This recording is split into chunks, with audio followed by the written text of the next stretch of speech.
Yep, there we are.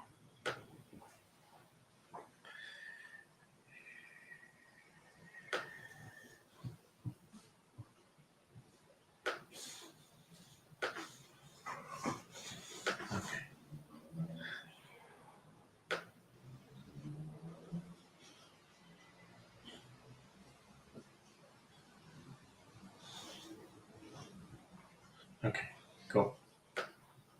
Hello, folks. So I was just sorting out the sharing.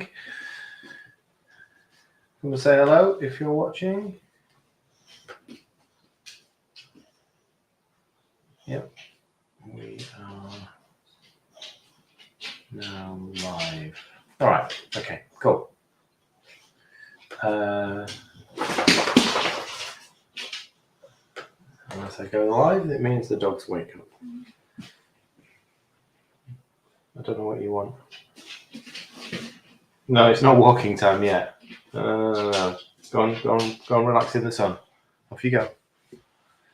Come and say hello while we wait for a few others to join in. Go on, have a little lie down in the sun. And then we'll get started. I've got various things I need to do straight away and then to bring it all together. You can say hello then. Say hello. To you? Yeah, to me. Because no one else is saying hello yet. Hello.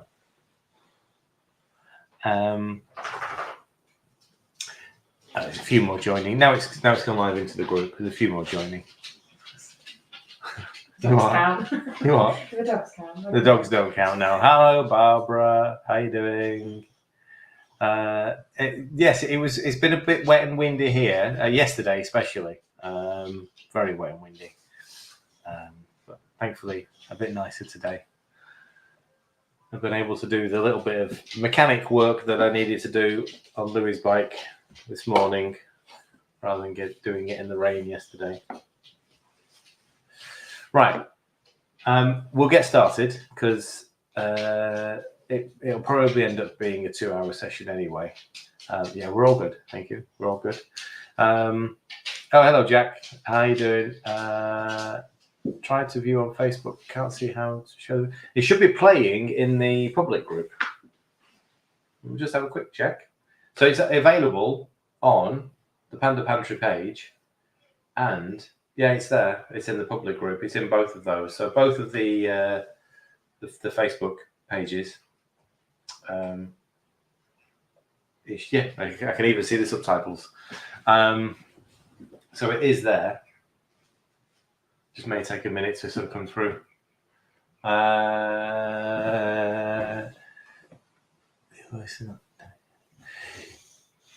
So we're constantly working on getting more fresh available. So we can't do it from where we are now, just mostly because I've changed what we do there.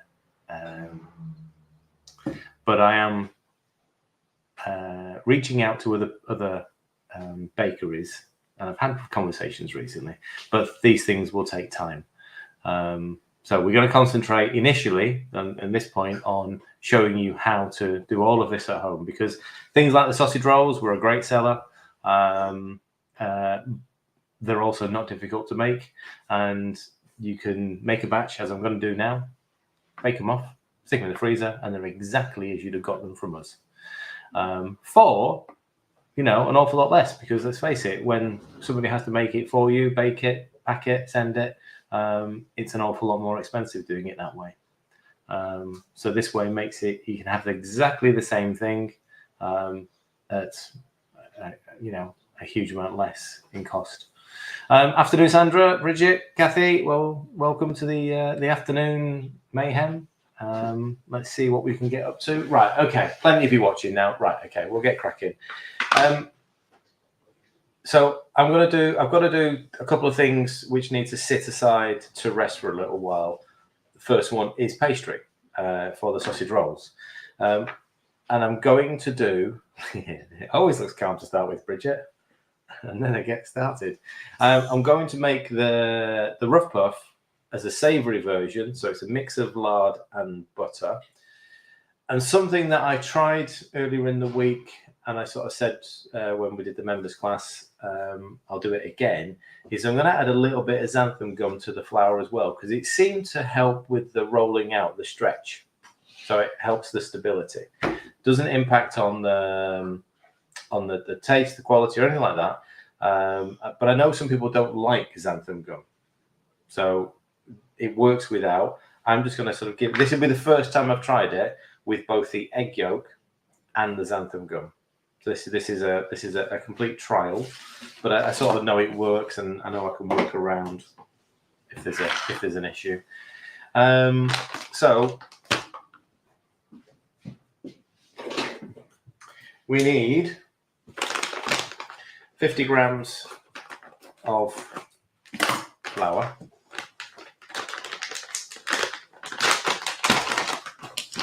You get a spoon for that one. I have tried to get more prepared today, so I've got many things laid out behind me, ready to go. I've got my bowls of things here, so you never know. We might end up looking like we know what we're doing.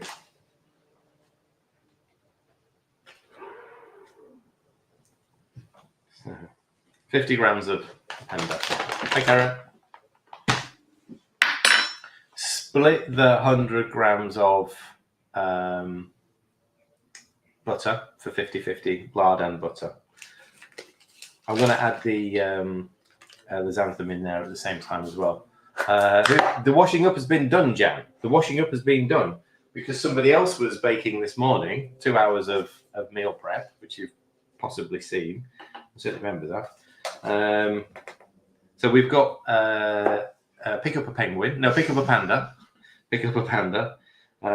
She was giggling all the way through. That was 5 grams of xanthan that I'm adding into this. Hi, Angela. Hi, Lisa. Giggling all the way through PT session this morning because she had an idea of making a penguin. So I'll remember our penguins. So biscuit covered, chocolate covered biscuit. No, it was great. It was great. She just said to me, she said, fancy it to me. I was like, oh, no, I'm stuffed. I had one of those penguins when they were made. I was like, no, I'm done. Right, 50 grams of each. I really should open the recipe up at the right page, or the book at the right page, because sometimes I do question myself. I've got the other one. I've got the next one open, but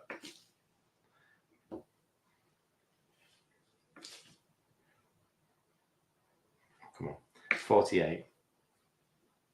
Right, so there's 50 grams of lard. Again, if you don't want to use lard, you can just use 100 grams of butter. Or, and I've said it loads of times, and I need to do it, having a go with ghost butter as well. Any fat. You could use goose fat, beef dripping, whatever you want. You can make your pastry from any of the fats. So yeah, washing up's been done. The dishwasher is fully loaded and finishing off that first cycle. Pretty much guaranteed by the time we finish this session, it'll have another load ready.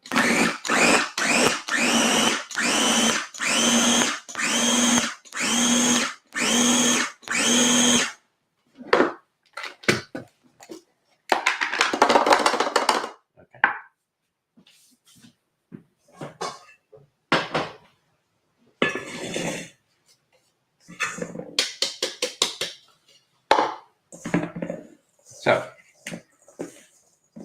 mix of rough and fine breadcrumbs. It's all good. You can't really see the lard, but you can see the butter. We're going to go with, it's 1 egg yolk.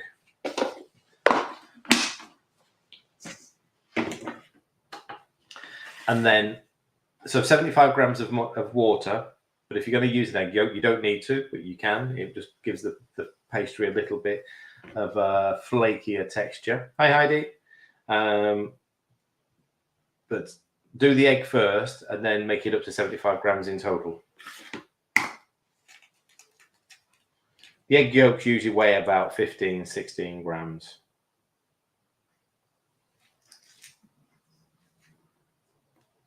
So 1 egg yolk, which is 16 grams. And then up to 75 grams with the water.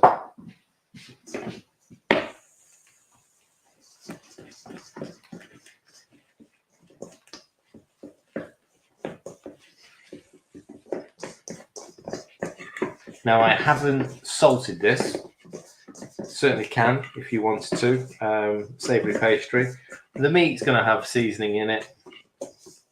I don't tend to sweeten the sweet pastry when I'm doing this. It's up to you. It's how your personal choice tastes. So very quickly it's come together as a sticky dough.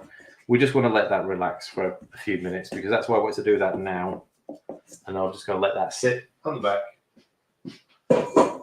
Just allow the flour to absorb some of the moisture, and then we're good to go for rolling it out.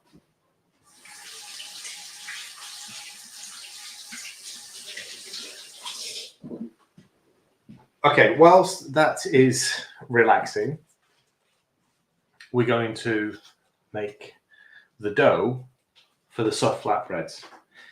Now, the recipe for the dough, or for these, is the same as the peshwari and the garlic naans, but the cooking method and the rolling out is different. So if you want to make these and you got the book, it's page 10. Okay?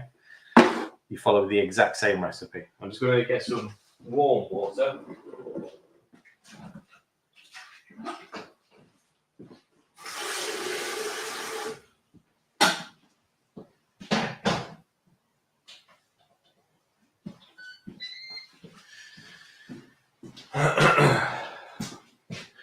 So we made these a few weeks ago and then completely forgot about them.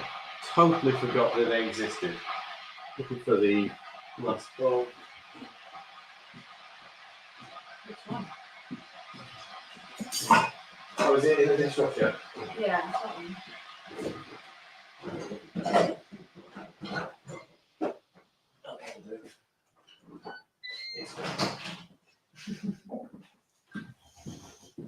Okay. Yeah, so we totally forgot about these. The recipe made it into the book because we'd made the peshwari and the garlic naans, and we'd done them as a members class. And I don't know what made me think about sort of rolling it out flatter and seeing what happened, and they were brilliant. But then, as I say, completely forgot about them. So these are really, really good. The wraps are very, very simple to make. But if you sort of elevate the wrap and go sort of something that's softer, is fluffier, is very much like it's a bit of an in-between a naan and a pita bread. Yeah. And it's these that I'll be able to roll and bake. So a baked wrap. They're just more flexible. So 100 grams of Panda. This will make 4 to 6, depending on obviously the size that you want. Now I managed to roll the batch out that I did last. I made 6 of them, and they were sort of 9-inch round. Yeah, 9-inch round. Now, what I'm going to do today is I'm going to do 4, but I'm going to do them square. So like the lavash, if anyone remembers, hi Sue, anyone remembers the lavash that we used to get about 6 years ago. So they were pre-made low-carb wraps. They weren't clean. They came from America. These remind me exactly of the lavash. That's what sort of made me think about them. So we're going to do them as a square, so we can then sort of make a nice big breakfast burrito, roll it, and then yeah, I mean you can fill it with whatever you want, really. Right, okay. So 100 grams of Panda, 10 grams of baking powder, 10 grams of yeast. Using both will really give you a soft, fluffy, and proper bread tasting wrap, bread, whatever you want to call it, flatbread. Doing too much soon. So 10 grams of each.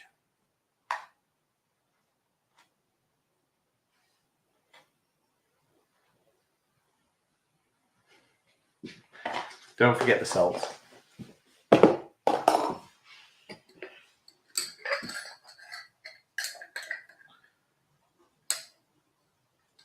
That's 5 grams of salt coming in there.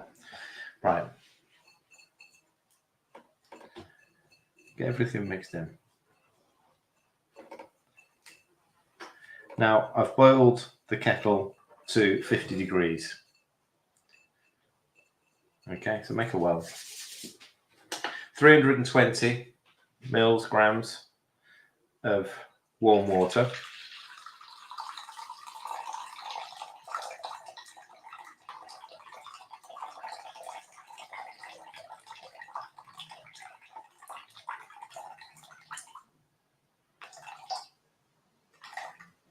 Okay. All right. You've got a choice now of which fats you want to put in there. So butter, olive oil, ghee. So the peshwari and the garlic naans, we sort of suggested using ghee just because it's a more authentic taste. The last ones I did, I used olive oil. Because this water is warm, I'm going to just drop in 30 grams of melted butter, just in little chunks, and it will quickly melt. So we're going to make these with butter. The fat really helps. Again, fat in bread makes it soft. It helps it be soft.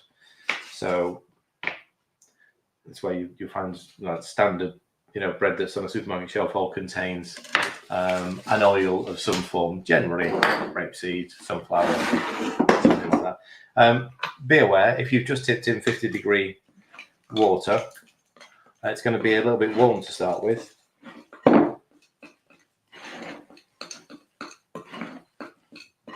So just bring it all together.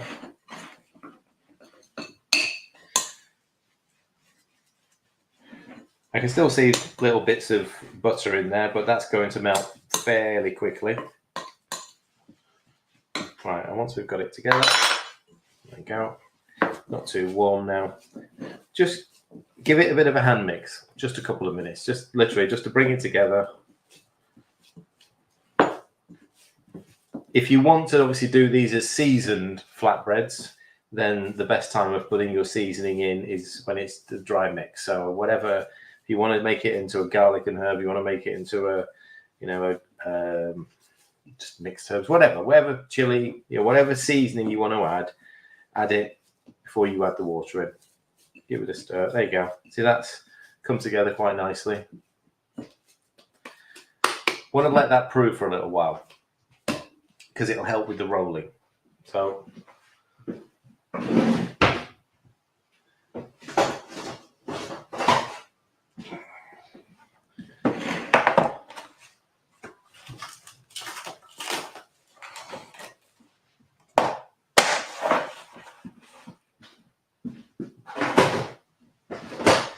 cover that. Now my foodie has been on for a little while. Just been cooking some chicken drumsticks for the dogs. So I'm going to sit this. I can't sit it on top because it's locked, but I can sit it right by it. There you go. Somewhere warm. It's balanced on the handle. As long as nobody sneezes near it, we'll be fine. Right. Pastry. I'm going to prep the meat for the sausage rolls and the Scotch eggs. So I've already boiled some eggs. Now these things, somebody asked last week about sort of, what should we do to get started? So, any tips on getting started? The best thing to do is do a bit of batch cooking. When you start, the best thing to do is, rather than sort of try and make things up on the day, which invariably will end up taking too long or longer than if you sort of do a little bit of batch cook. And it's obviously way cheaper to actually, make a few of the same things in one go, even if you end up freezing them down. So sausage rolls, pork pies, Scotch eggs, these are the basics. You can even use things like, I think Lise Shepherd did fathead dough sausage rolls. So it's not as if you have to make this pastry to make the sausage rolls. You can make, all various versions of sausage rolls. It's just, getting something that's in the fridge that you can grab and go. That's really what today is all about. It's the quick, speedy stuff. I spend an hour or two one day a week. You'll get all of that time back during the week. So I've got the live stream eventually. It was following the shortcut. Oh, right, okay. Right. So I've got there a kilo of 12% pork mince. You don't want to be going for the 5 when you're doing things like this because it'll end up being quite dry in your sausage rolls or whatever it is. So you can go for 20 if you really want, but obviously don't forget that we're wrapping it in a pastry that's got quite a high fat content already. So the 12% is pretty much what we would have always used at the bakery. When we made the pork pies, sausage rolls there, it was pork loin, which is very lean, but then they used to add the fat back in and it got minced down. So it was sort of a regulated, that's how they do this. The fat is trimmed off the pork.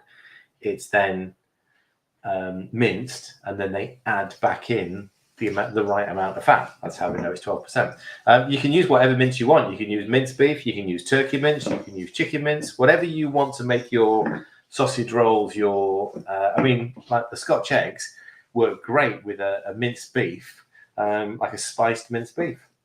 Perfect. So just because traditionally a sausage roll is pork doesn't mean you have to make sausage rolls out of pork. You can make them out of anything you want. All I'm doing here is I'm breaking the strands of the pork down. Whatever meat it is you're going to use, break it down. Sausage meat, essentially sausage meat. Now, if you go look at a packet of pre-made sausage meat, it is just minced pork, and then they just add a huge amount of fillers to make it cheaper. So they'd use breadcrumbs, they'd use oats, those sorts of things. They'd add things to it to make it into a sort of a cheaper product for them to sell. So I'm just going to quickly wash my hands, and then we'll add some seasoning.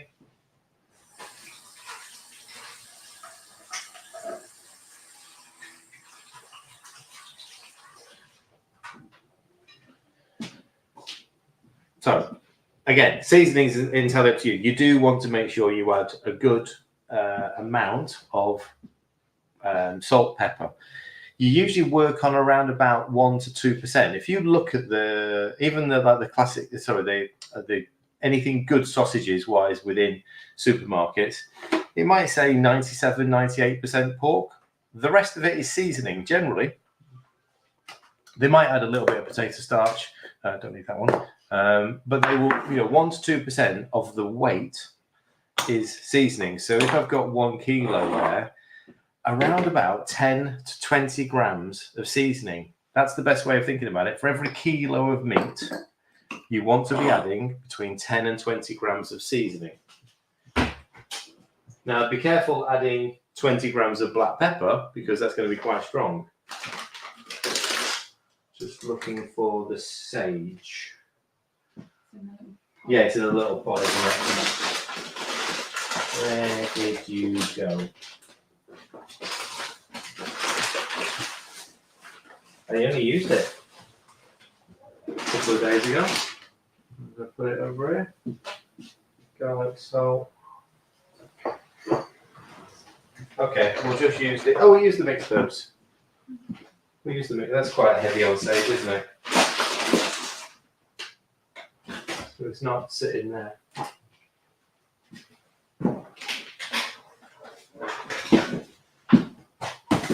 So, we're going to add 10 grams of salt, which is about 2 teaspoons. This is a very diddy teaspoon that's in here. 5 grams of black pepper. Obviously, if you go and look at some traditional recipes for sausages, some will contain an awful lot more in the way of pepper, really give you that hit. This is just going to be a herby sausage meat. Now, you wouldn't use 5 grams of this because this is exceptionally light. They're going to be, that was only 2 grams. That was a couple of teaspoons there. It's going to have 3 grams. There you go. Nutmeg, nice one. I won't because Ella doesn't like it, and then she won't eat any of these sausage rolls. Right. Now, a good mix. You can do this in a stand mixer. If you don't want to do this by hand, totally understand, do it in a stand mixer. So use the paddle and just let it mix. Again, if you've ever seen something like sausage rolls made on a commercial basis, they'll use a big mixer. The meat gets tipped in, the herbs get mixed in, a little bit of water gets mixed in, just a few grams, and then they just turn it on and they let the machine do the work. So if you've got a stand-up mixer, then just stick it in there and let it mix for a few minutes. It's a bit like bread. You want to knead it. You want to sort of like, break it up, push it together, break it up, push it together.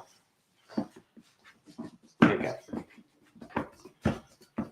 So you can see that's fairly well seasoned meat. Nothing worse than having an under-seasoned sausage roll. Right.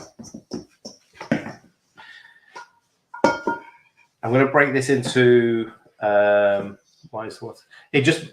allows it to mix easier, and it's also to make it more moist when it's cooking. You just want a very small amount. It's like 1 or 2% of the meat mix again back in water. It just helps keep it more moist. I'm going to break this into 4 100-gram amounts for an egg. So there's 100 grams per egg. And then I'm working on about, I think, 300 grams for the sausage rolls, because I'm going to do one big sausage roll, and then I'm going to cut it into little chunks. So where's the little tray gone? There it is.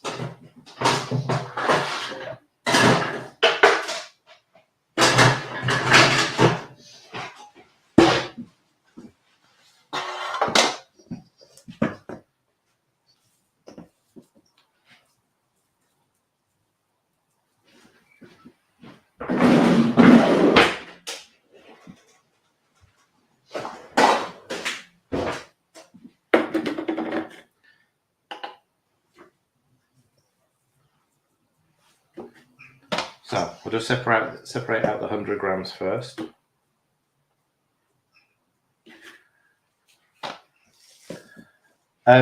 With the sausage rolls, no, wrong. With the Scotch eggs coating, there's a number of things you can make or you can use as a coating.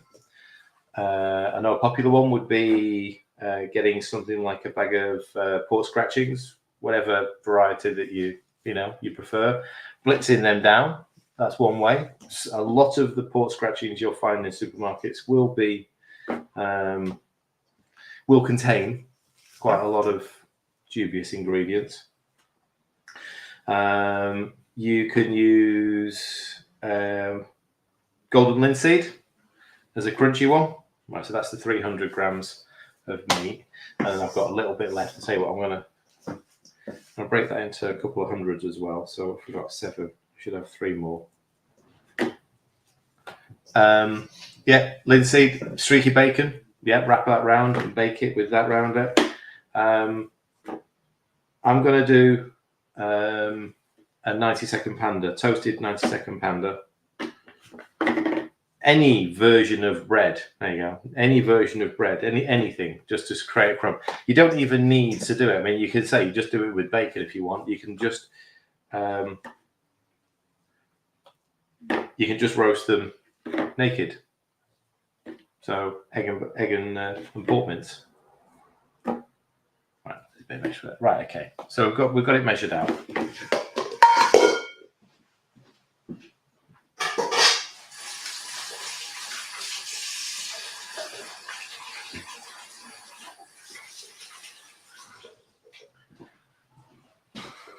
Okay, so we'll do the 90-second roll now because I'd like to get that cool, toasted, cool, blitzed. But that's fine because we've got other things we can get on with at the same time. So I did have another. Just use that. Yeah, just use that. 90-second Panda. Page 6. 1 egg.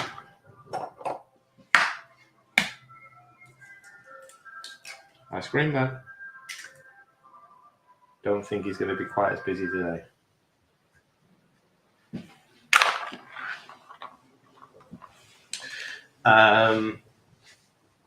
Baking powder. So for those that saw the pictures last night, Is it bicarb? baking powder.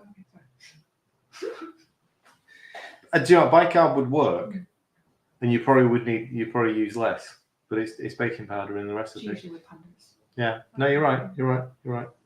But bicarb would definitely work. Okay, the recipe last night. Yeah. As you were, the cake that we made last night, Oh, yeah. or the layered cake that we made last night. So 12:50. I'm going to make some layered cakes in this session, but you can choose as to. Hang on a minute, salt. You can choose as to which flavors. We can either do like a Neapolitan, so strawberry, vanilla, and chocolate, or we can do a mocha, so a chocolate, a coffee, and a vanilla with a caramel base. So feel free to let me know which version, because I've got to make 3 different cakes and I'm going to split it over 4 different dishes. So do you want the Neapolitan cake or do you want the mocha cake? That's all I need to know. Right, okay. So we're going to have to keep count on this. Bridget is one for mocha. Kathy, keep the numbers. Otherwise, we might cheat. Hi, Maggie. Team Caramel, right? Okay, there's another mocha. Oh, okay, right. Okay. I think. Sorry, Lisa, but you're. I think you're 6-1 down. Hi, Maggie. How you doing? I've got to say, Maggie's either up very early or up very late.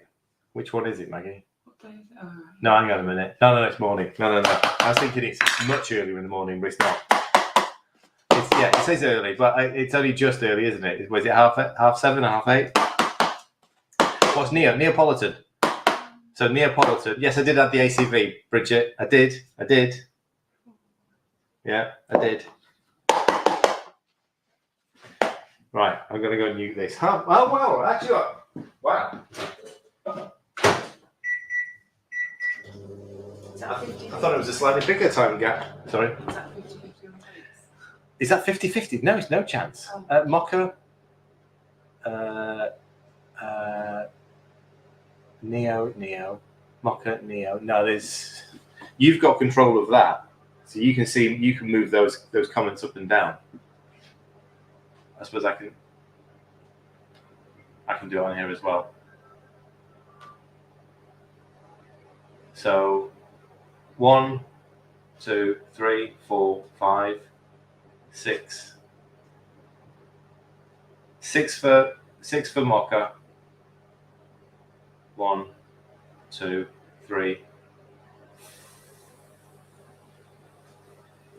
3 for Neapolitan. We've got a few minutes. Okay. So Mocha's going to win. All right, Mocha's going to win. Otherwise, I'll just lose count of everything.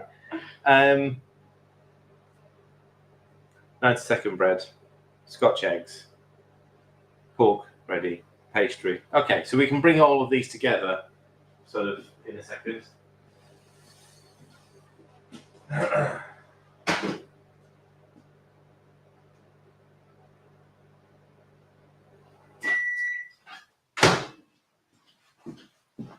Again, look at the colour of that. That's the difference to the farm eggs. Look at how bright that is. I've done it in a big tray, so that it's not as tall. It's not in our normal one. It's just I'm going to slice it. I'm going to bake it. So I'm going to toast it because I want it even more golden. Yeah. So that's not the normal tub. I would have done a 90-second in if I was going to use it as a roll, but I just want it as breadcrumbs. Okay. So I'm going to toast that. We'll get it a bit more golden.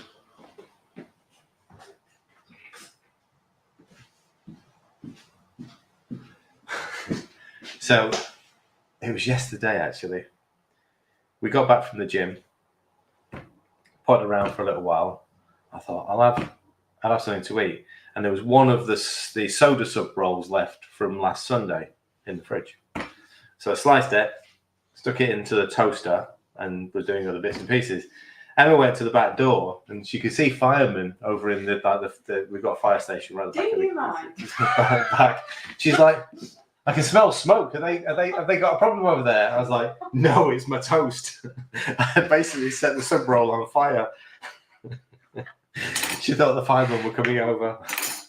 I mean, they are ideally placed. I mean, they literally are. You know, I could shout for Chris now. He's in the yard.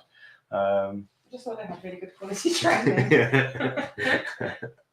It was fine. It was on fire, but as soon as you put the cheese and pickle on, the fire went out.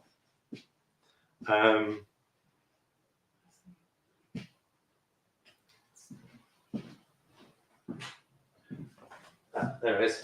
I'm looking for that. All right, so we'll blitz this, and then we can get everything out, and we can start rolling out for sausage rolls. And I mean, actually, this bit's easy. Let me just make sure I'm not going to burn or set fire to the 90-second Panda. No, that's good. All right, so that can pop up and start cooling down there. Nice and easy to do this bit of the Scotch eggs is get your 100 grams of meat in the palm and push it out just so it covers most of the palm. There you go. And then bring it around the egg.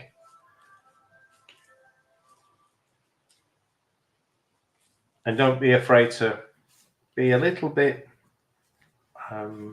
forceful with it. Get really squeeze the meat around the egg.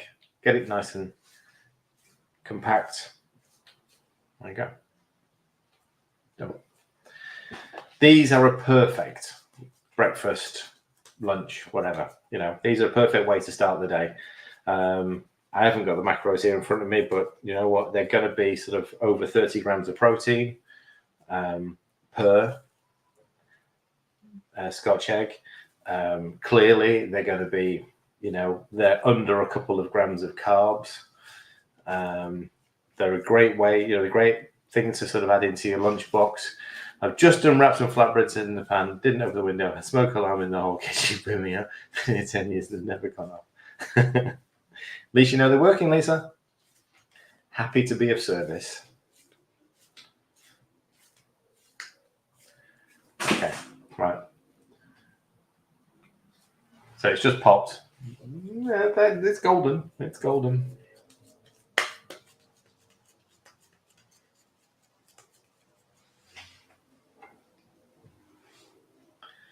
Fan it with a magazine.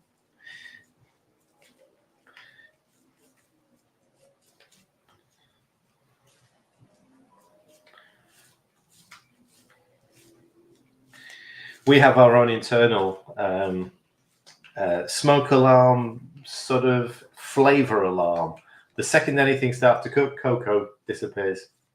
She can't stand any smells. Anything that's spicy, she's gone. Anything that smokes. Yeah.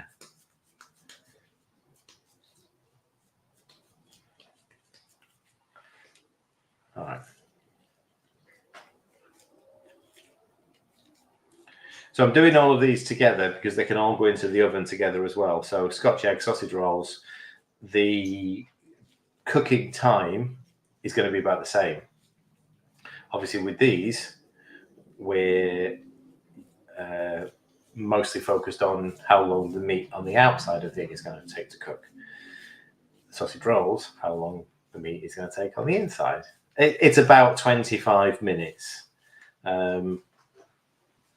It's about that. Again, we're sort of putting together a little, I say little, it ain't little. We're putting together some details of what will become an online course. And actually, one of the things we were talking about last night was the basic equipment. And actually, for us, the basic equipment, some of them are a good set of scales and a temperature gauge, a thermometer, so you can check. Because a lot of stuff that we buy it from supermarkets previously that's been pre-cooked, and it'll say reheat for 20 minutes. Or you're buying sort of even ready meals. You don't necessarily need to check. When we're cooking from fresh, this has got to be cooked properly. It's got to be thoroughly cooked, especially when you're talking pork and chicken, 100%. Right.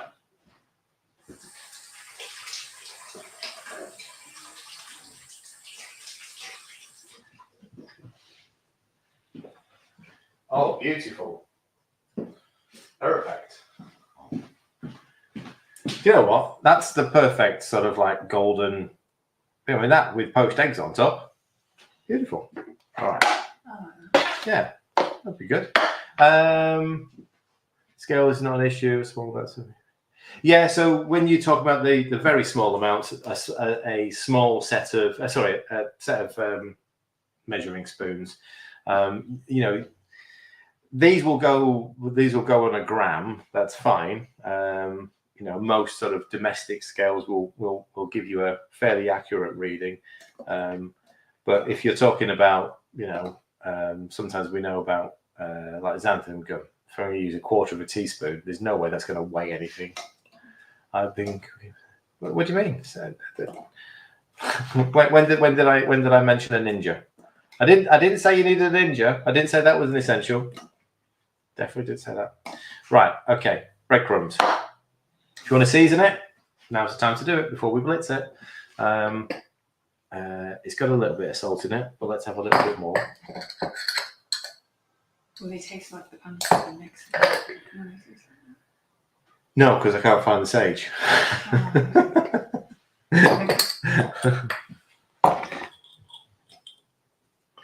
All right, that'll do.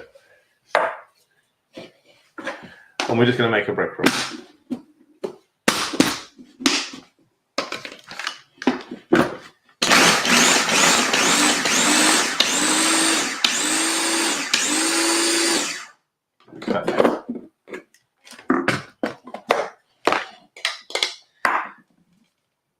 Perfect golden breadcrumb.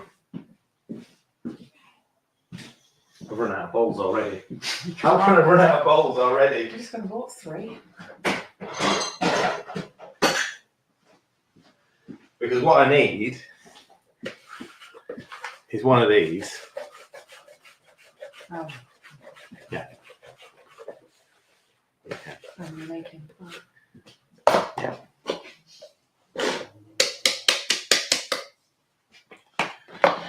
Absolutely, 100%. I mean, when we did the, I like sort of like the curry spice in quite a lot of things, and curry sausage rolls. The thing, the most popular one we used to do at the bakery was the chili ones. They were absolutely a storm. For me, when we did the chicken fritters earlier in the week, the curry ones just by far the best for me. Right, so these don't need to be dipped in egg because they're obviously quite sticky and tacky, just in the breadcrumb.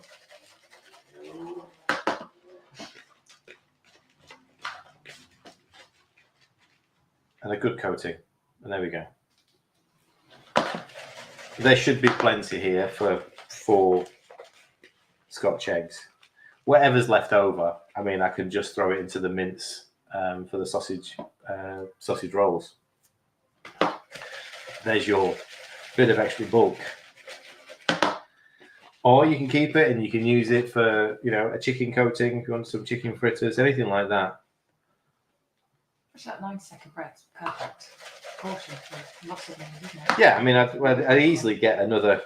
I'd get another 2 out of that. So one 90-second bread is making enough. I mean, look at how perfect those Scotch eggs are there. All right, pastry time, because I want to get these in. Yeah, that's right. And then I can do the the bread. I don't know if you probably can see, but that just sitting in somewhere nice and warm has actually grown. I'd say at this point about 10-15% of its original size. So it will prove out a little bit. Please don't think that that's going to be a white bread that you can bake. Way too much liquid. Way too much liquid. It doesn't work. If you ever look at sort of like the hydration of bread, that's at 300%. You can't even get above 100% for a loaf, for a standard white loaf. Pastry, what have I done with it? There. All right, that's good. So that was quite tacky when it went in. It's absorbed that liquid now. I am going to use the marble board. No, I'll tell you what, I'll do on that because it's not hot, it's not warm, so I should be able to get away with it. We'll use the wooden board, so I don't presume. It's probably the size you need as well. Yes, I don't presume that everyone's got a marble board. Right, okay. We're going to do this so it's a large rectangle, although my rolling skills sometimes let me down when I try to make a shape. And I very, very, very rarely try and roll out the full batch in one go. Okay, so normally I do half and half. But we'll see. Go gently to start with. Living life on the edge. Yeah, just go gently. You don't want to be pushing other brands. Where you're at. Stephen, yes, a couple of months ago. In fact, it's more than I think now. It's more than. Other brands of what available, Sandra? What are you on about?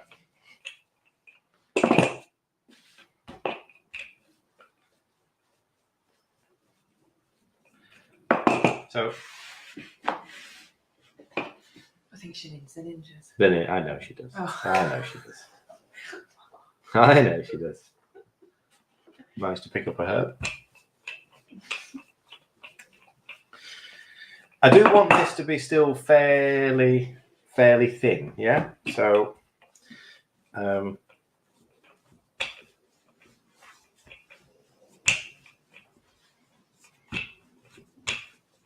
if you've not done much in the way of rolling, pastry making, then do these as individuals. I'm doing it as one big sheet. I'm trying anyway. And I am learning every week while I'm doing this. Believe me, folks, I've been messing about with food for the best part of 40 odd years. Only because my gran taught me when I was a wee thing. But yeah, I still certainly when we're talking about something that doesn't work in the same way as traditional flour, traditional pastry.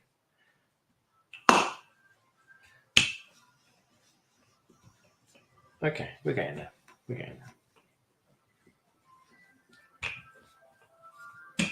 So I do want this, and I can sort of reshape this a little bit. I can.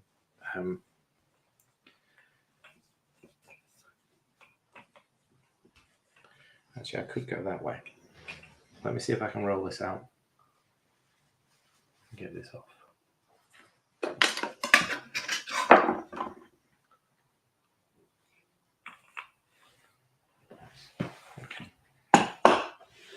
I'm going to do is I'm going to take this top bit off because I want it a little bit more, so when I roll it, it's more even. So I'm going to take that top bit off there. I'll be able to do something with that.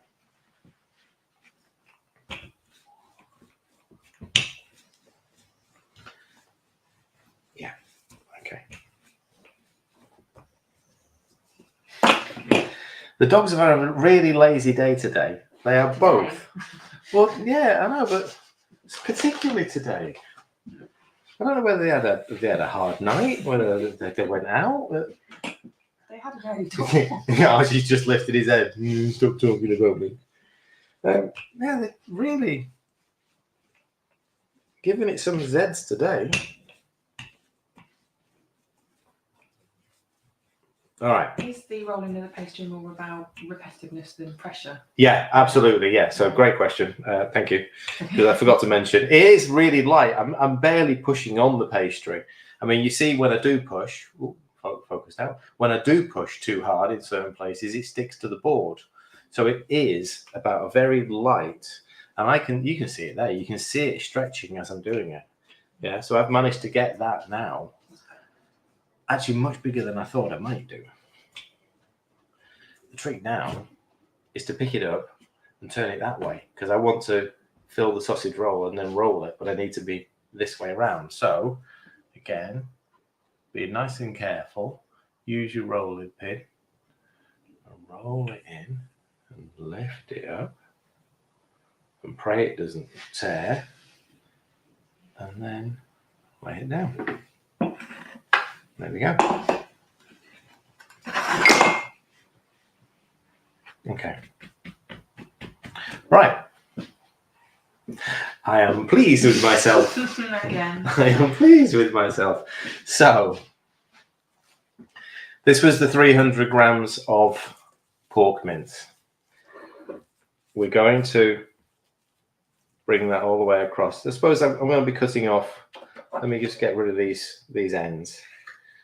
I'll be able to make it. I might make a pork pie out of these ends. Let's put it that way. Let's straighten it up. Give myself something.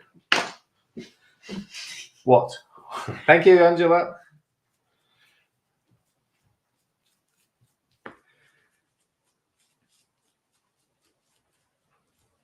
Wow. One big sausage roll, yeah? This is exactly how we did these as individuals. So bearing in mind that we would have cut a piece of pastry that would have been that big. So yeah, about, I don't know, 4, 5 inches, probably about 4 inches wide. So I'd get 3 of the sausage rolls that we used to make. So in each one would be 100 grams of meat. It's exactly what I've done here. Yeah, it's exactly what I've done. I really like that about the sausage rolls. They were always 100. Yeah, they're always 100 grams of meat. And it's like when we made sausages for a while, they were always 100 grams of meat because it just makes it easier for us to work out what we're having. Right, let's get it all the way to the end.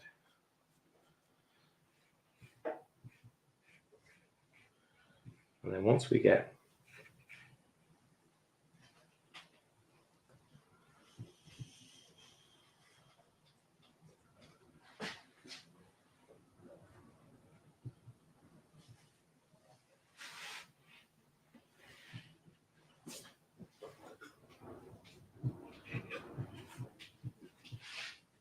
all the way to the end there, I am going to hi Elaine.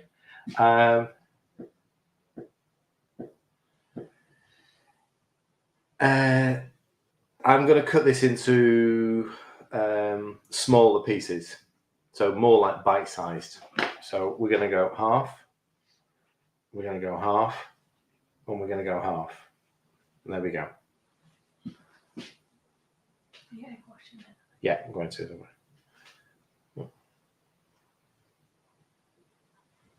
Okay, a little bit uneven that side, but have we got any? Are we doing any other egg washing? No,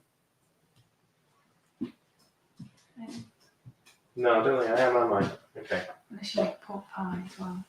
I suppose, yeah, I will, because I've got some spare mince there, so we'll have a little go with the pork pie.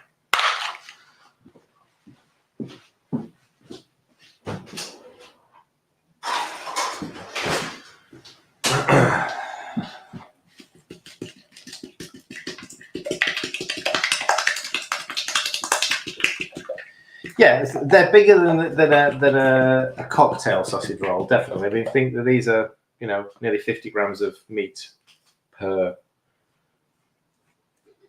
section. So they're definitely more than a party sausage roll, yeah? It is the party. It is the party. Welcome to the Panda party.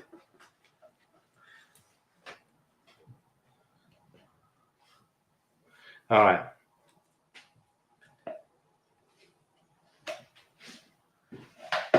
So a bit of egg wash. And then really, this really does help. Just a little dusting of black pepper. You'll thank me when you've baked them and they're ready to go. Okay.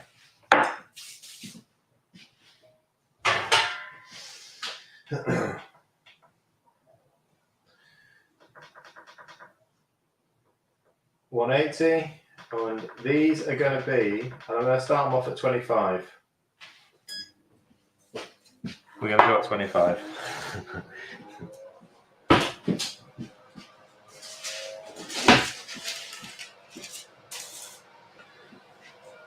So we'll get the Scotch eggs in at the back here.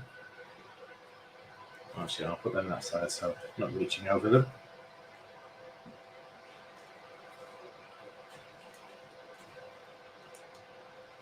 Perfect.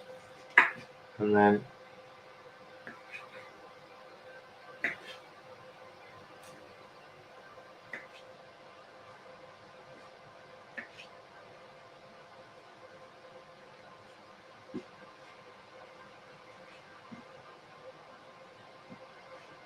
Done that before. well, not in this way. I mean, maybe in old catering and life, yeah. Right, so there we go. So we've got some meaty sausage rolls. I mean, you can see how much meat's inside them. I mean, go to Greg's and find out. I mean, even the meat percentage, never mind the amount of meat that's in a flipping sausage roll. And our Scotch eggs. 25 minutes. We will check the temperature at 25 minutes. They shouldn't need any more because they've cut the sausage rolls into those sort of small chunks. That should be enough to for them to cook fully. All right. So this random little piece of pastry, which is enough, it's probably 60, 70 grams. 63.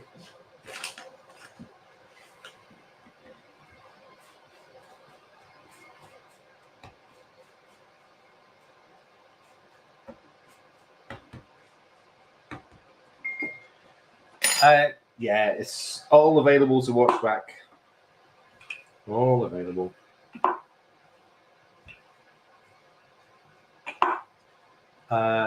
Do I need to blind bake rough cut pastry for Bakewell? Bakewell is definitely a yes. So if you're then gonna, obviously with the pie filling, you want otherwise it will be quite soggy in the middle. So yes, blind bake.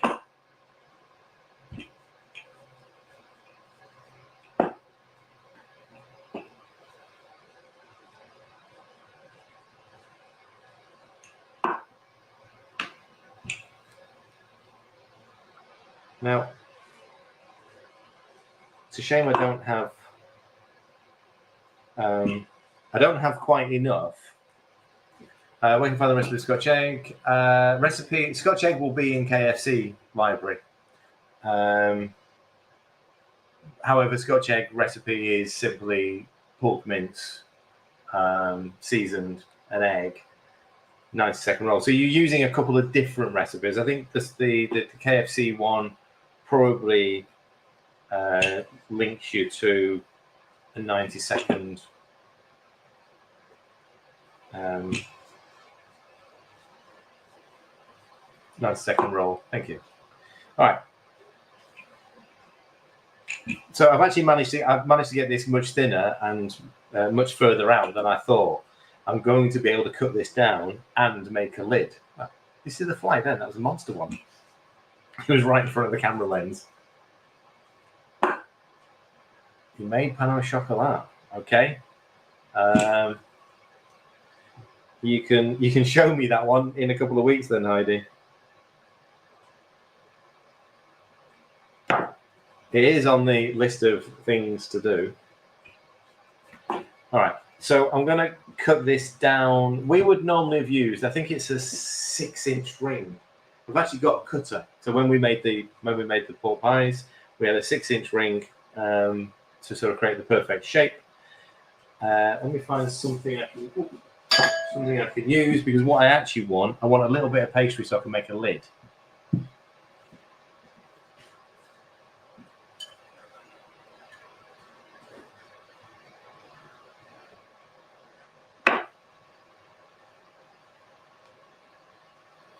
Perfect.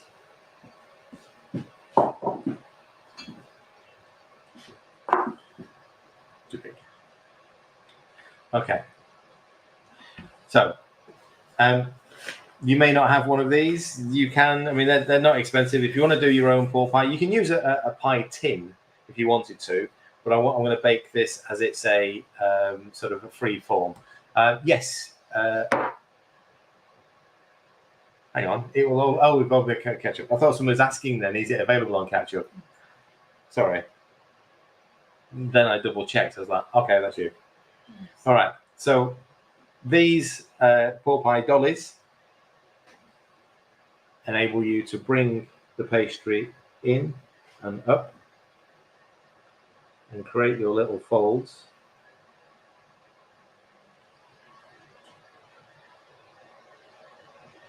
Now Liam became expert at this. Yeah, became absolutely expert at doing this. But you know, again, every pork pie, every sausage roll, handmade. So I'm just gentle pressure on the pastry into the dolly so it just seals. Now you can, if you struggle, just brush the outside of the pastry with a little bit of egg. So when you press it in, there we go. Now it's a gentle pressure. It's because you obviously still need to get the pastry off the dolly. All right. So it's a gentle pressure, but then we need to ease the pastry away from the dolly. There we go. And again, doesn't work, Maggie. I have tried it. However, I will say my pastry making skills were extremely poor and are now getting there. They're somewhere near where I can produce things. So if someone with sort of better skills than I have with making pastry, you might be able to do it. 100 grams. It can take a little bit more, actually. It can take a little bit more. Not much, because we still want to get a lid on there. I'm going to put 100 and... There you go. It's about 140, 150. Actually, no, I think we used to put 200 grams in. Yes, it was a 200 gram pork pie, not 100 gram.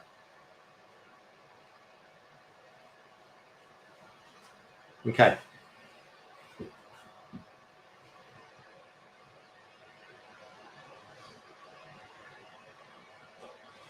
One of those things, Maggie, you say, wish my gran was still around, because my gran would know exactly what to do with this pastry. Spent an entire life making things out of pastry.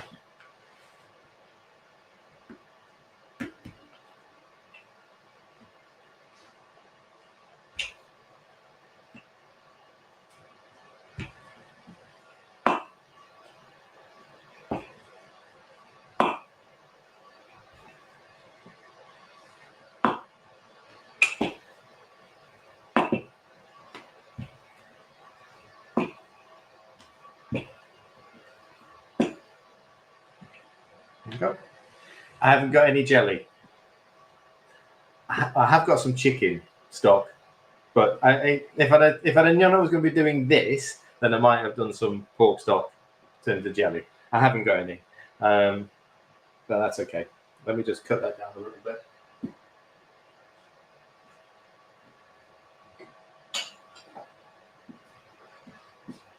Yeah. Okay.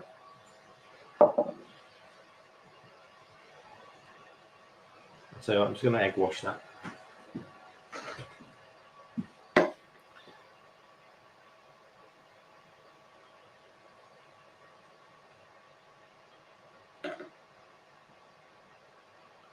Now we will be doing. I'll move that way. We will be doing gala pie. Now that's where we will be making from scratch a jelly using a hock and making a traditional gala pie. That'll be obviously closer to Christmas. Look at that. That's that. Do you know what? Considering that I didn't do these at the bakery, Liam always did pork pies, and actually, whenever I did help him, he was like, "Oh, for God's sake!" Oh, it's like watching a monkey with two left hands. What are you doing? I'm like, all right.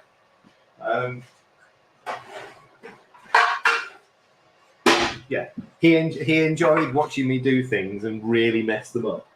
I was just thinking how good it looks. It looks good. It looks good. It looks good. So, I'm happy with that. I'm happy with that. Get your Panda sticker. Yeah, I need a Panda sticker. Thank you very much. Now that, because of the density of the meat that's inside it, that will take around about 30-35 minutes. Okay,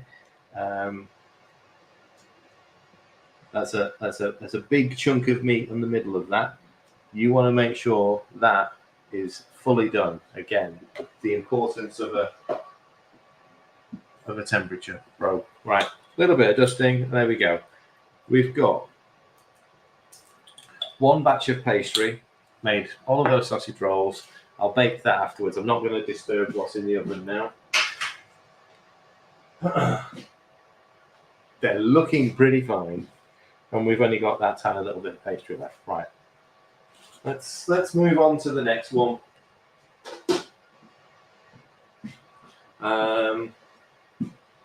Bread. We're all happy with that. Bread.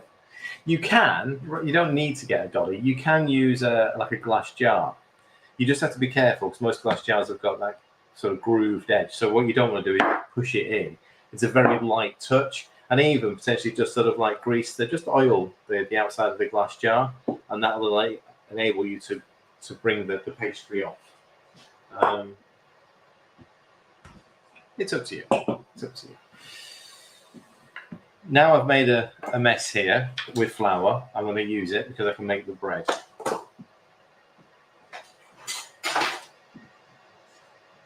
Let's have some electrolytes.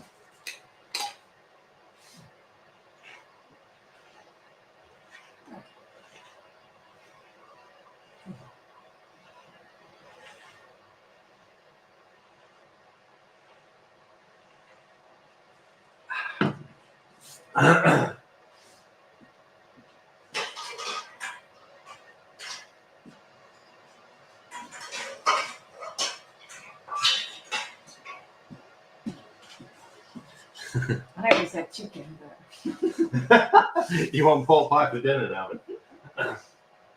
Okay, so you can see the way that the film was domed. That's the best. If you can let it rest somewhere warm, you will find this bread will react differently. Otherwise, it will be a little bit more difficult to roll out and stretch. So pretty much like normal dough. I can feel it's still warm here. When I just pressed it, air came out, so it has proved. It also helps with flavour, proving it. Yeah, you can smell it straight away. It smells like fresh bread, even though it's not baked. I'm going to do this. I did say I was going to do them as rectangles, but I've got a round pan.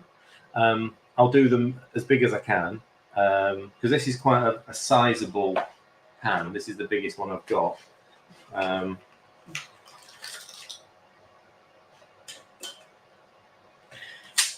10.5 inches. All right. We're gonna get the wrap right to the edge, So this is a 4. Now these work out, I think, as a 4, they work out about 3 carbs. Which are right? Yeah, 3.5. Yeah, nice 2 calories. Yeah. So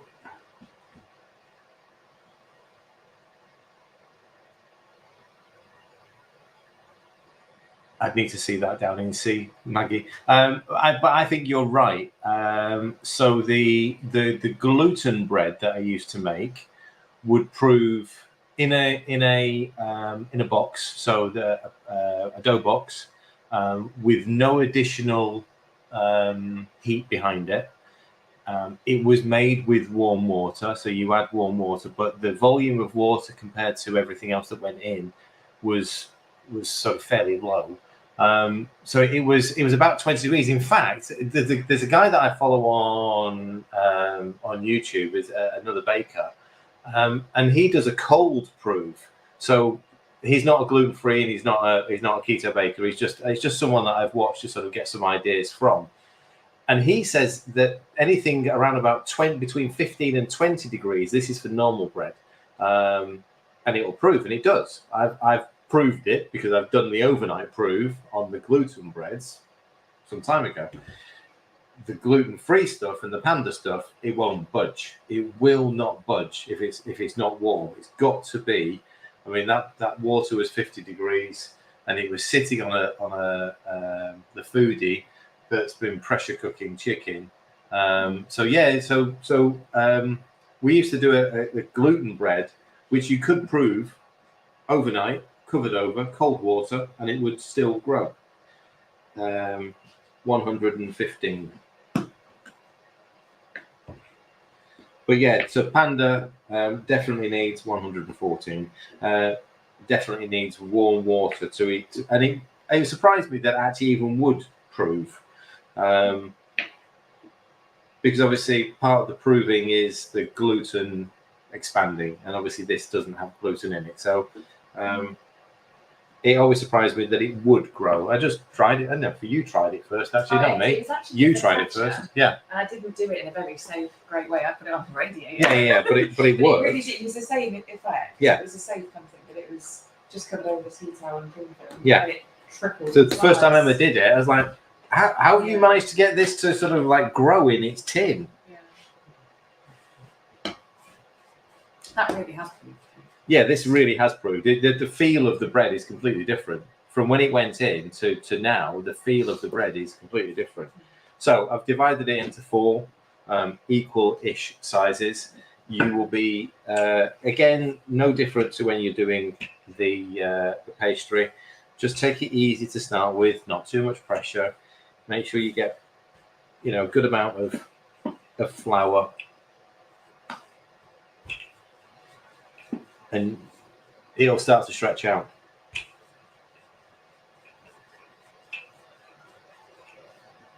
You see how it sort of springs back once I take the pin away. So it has got that little bit of give in it.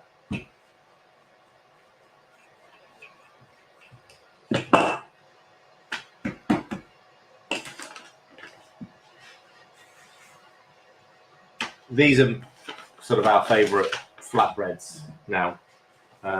We've got plenty of other recipes like the roti, which we're going to be doing some point during the week, and the normal wraps, which we sort of make and always have a few kicking around in the fridge. But these are the best ones.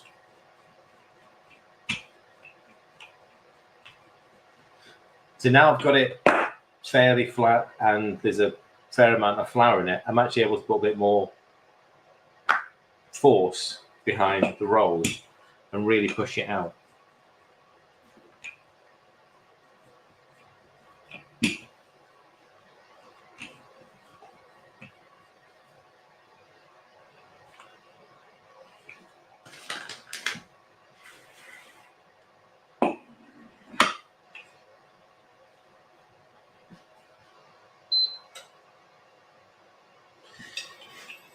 Now, this was the first time I did it with butter.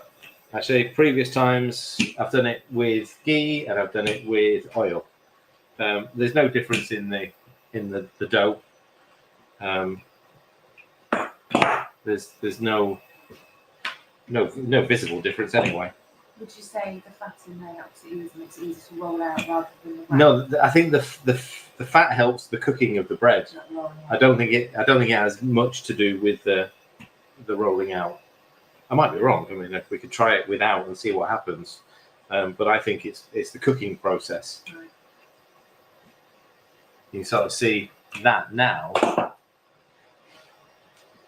It may be a little bit misshapen, but that's 10.5 inches across by over 11 inches long. So it's going to go in the pan. It's going to cover the pan.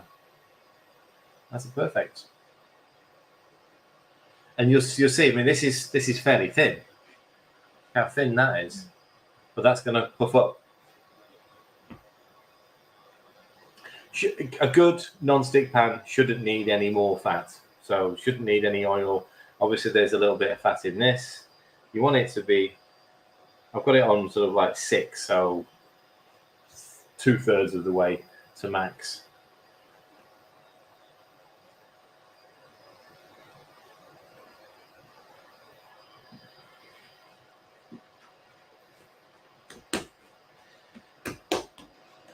Again, with these, you are best doing these as a fresh.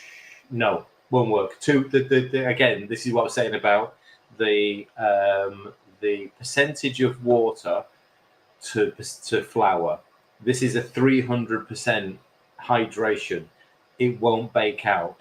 It won't become. It'll be dense. It'll be doughy. It won't be edible. Essentially, it will be horrible. It has to be rolled out. Even standard Panda loaf is 200%. Compared to, if you think of the volume of dry to the volume of wet, it's about 200%. And even that sometimes can be a little bit doughy. So this has got no chance. Absolutely no chance. I mean, again, all breads are made of the same things, flour and water. It's the hydration that turns it from something that might be flat to something that might be a loaf, fluffy. I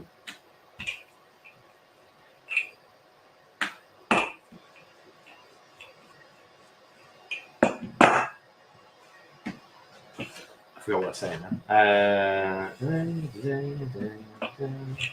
Forgot. Anyway, this is frying quite nicely. I can sort of see it's drying out a little bit, so it's puffed up. It's a little bit. Yeah, so the lavash, really thin. I love lavash bread. Right, okay, so I'd never heard of lavash until I used to buy these square lavash, and this reminds me exactly of the lavash.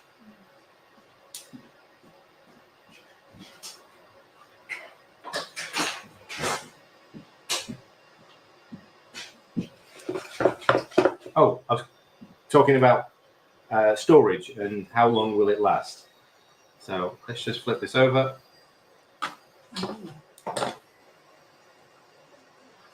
So nice and golden. It'll only take another sort of like 30 seconds on that side.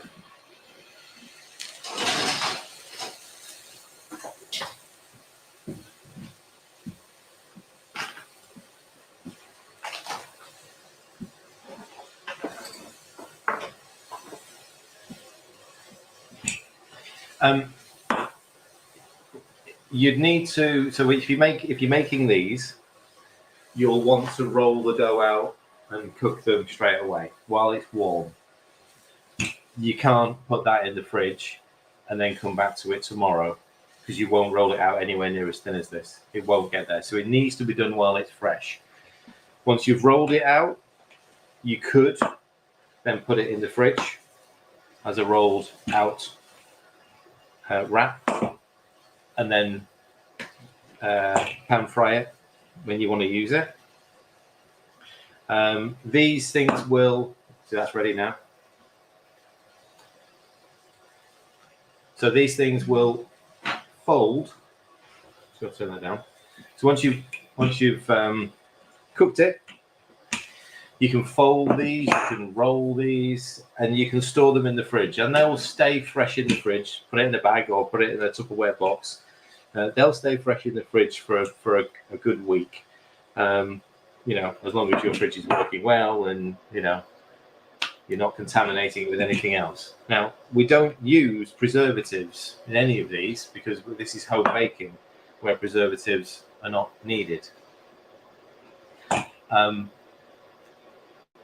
Natural preservatives, you've got baking powder in there. That's a natural preservative. It gives you a small shelf life. Yeast is another natural preservative. Gives you a small shelf life. If you're trying to keep it for any longer, then freezer. Fold it into a nice little, you know, parcel, and then just freeze it down. It's the best way of keeping it fresh. It will defrost in just minutes. They're so thin.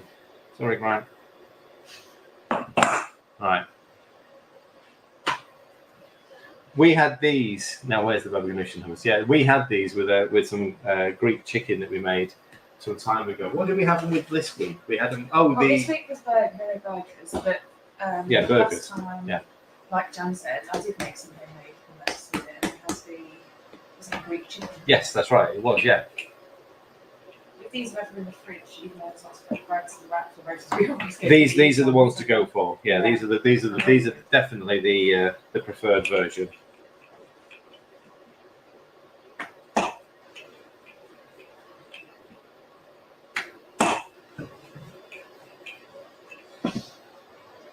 Wow, those sausage rolls are looking. It's got 50 seconds left. So those sausage rolls are looking mighty fine.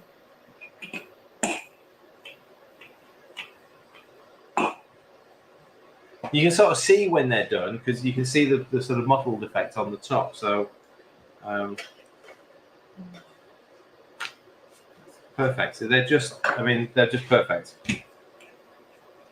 If you want to be really neat and have perfect little circular flatbreads, then roll it out as far as you can. Get a plate, score around it. There you go. You can the dough will re-roll. Just combine it with the next one. That's all I did with the ones I did during the week. I got 6 out of it. I did 5 dough balls, and then all the offcuts made number 6. Okay, so let me just take this one out.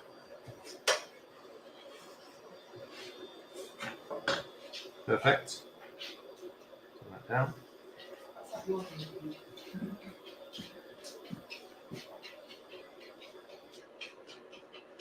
Come on, walk it off. It's a bit stiff. Come on.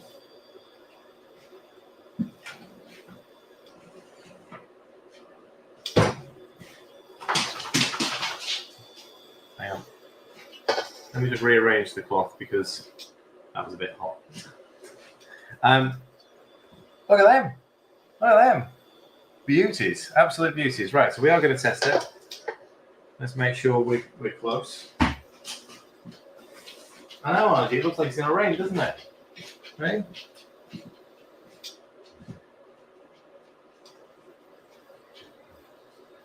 Okay, sausage rolls clearly above 76, which also means the Scotch eggs because the meat.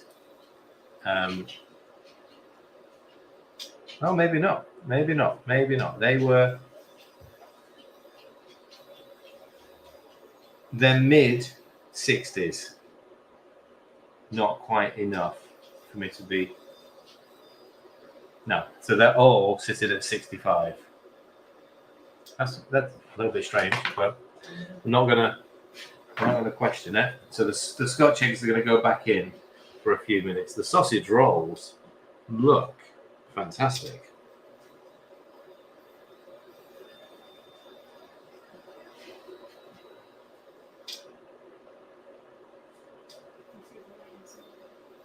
Yeah, and because we've rolled the pastry quite thin and then was able to roll it over itself, we've actually got some nice little layers there.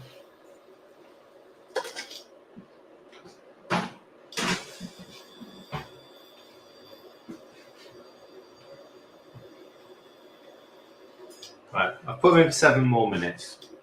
Random number, but it gives me time to finish these.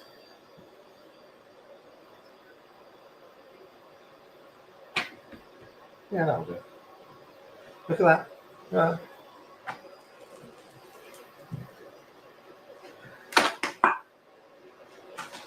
Right, so okay, last one of these.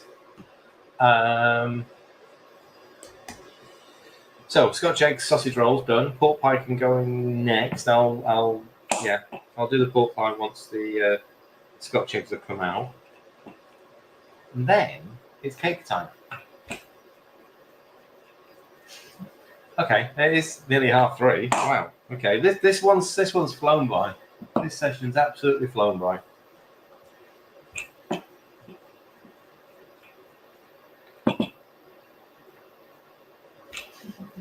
What?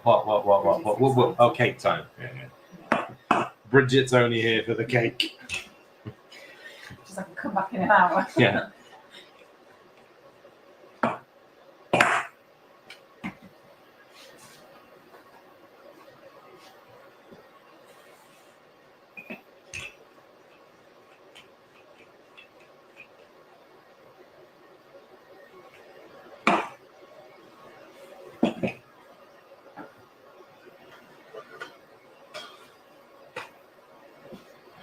That's just like the best one ever. And if you see, now these have cooled down now. 100% flexible, you know. Now, it's this that I want to try as a baked wrap burrito. Now, I'm not going to sort of like finish it off today. No, this is meal prep. This is meal prep, Elaine. This is like we're going to be the sausage rolls, the breads. This is meal prep. This is not just like today's food. In fact, none of this is getting eaten today. None of it. Maybe the cakes will. The cakes will. Well, I was thinking we could have this. Right. So you want to change dinner now? Yeah. Right. Okay. Maybe some of this is getting eaten today then. But no, this was all planned for later in the week. Oh, and the brush is still going on. All right, last one of these.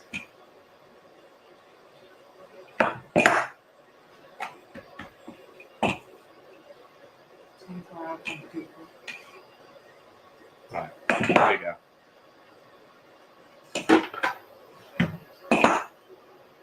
Perfect. So, finishing that's going to come out. So, it's going to be cake time. So, let me just quickly do a little bit of a tidy up so we can do cakes without all of this stuff hanging around.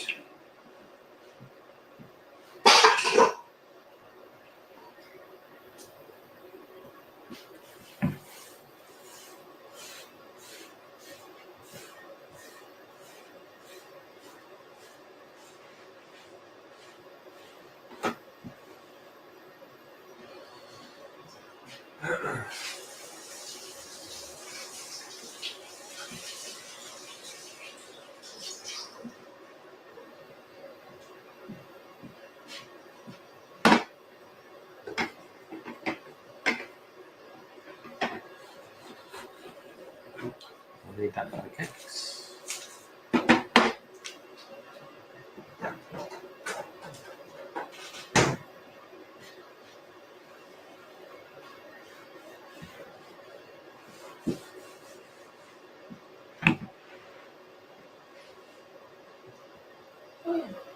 Oh, yeah. Yeah, that's what's going to be doing in one of these. We'll do the cakes and then I'll come back to that. I just saw the avocado. Yeah, the avocado, yeah. Yeah, so the idea with the wraps, the lavash, whatever we want to call them, the soft breads, was we're going to make a couple of breakfast burritos, so breakfast wraps, which can either, you can either have them cold or you can pop them in a panini press or bang them back in the oven to sort of like, to rebake. So I've got an avocado, which I was going to do some egg and avocado in them. I know a lot of people not fans of avocado. However, one of the best ways of having avocado is fried. Right, there we go. That's the last one of those. Perfect. So I might as well fry the avocado now while the oven's on, the hob's on.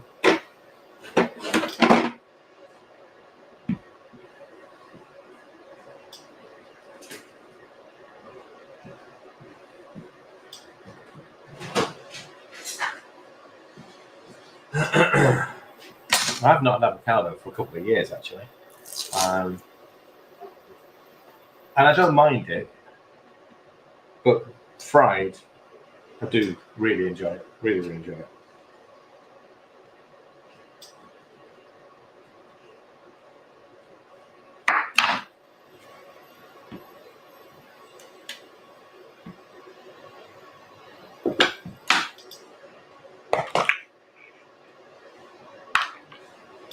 That's right.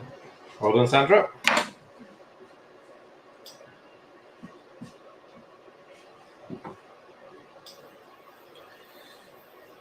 And actually, by the time, oh yeah, I suppose. Right. So the cakes. So I'm trying to think timings wise, but we'll get the pork pie cooked whilst I'm making the cakes. And one of the versions, we're going to make mug cakes, but we're going to steam a couple of them to see what happens. We haven't tried it before. Okay, so this is very much Wing It Wednesday to see whether Kathy.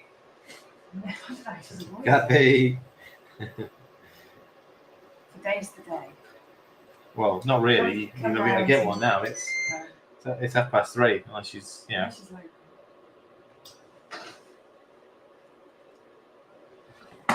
All right. So that.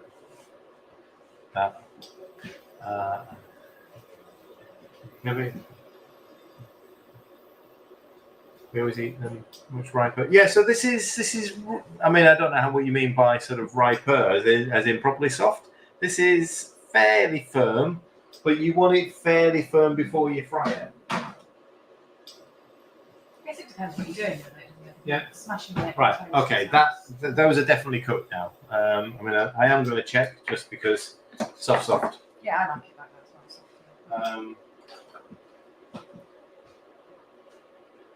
I thought you were doing that with the avocado. No, I don't need to tell me to broke the avocado. Yeah, I mean it's shot straight up. So it did need those extra few minutes. So 73 and still climbing. 73, still climbing. 73, still climbing. Right, they're done. They're done. So they were, if you ignore the little break time, they were about a 30-minute bake. But it really does depend on temperature of the oven, thickness of the meat. Use a probe. Perfect. Do you know what? These look amazing.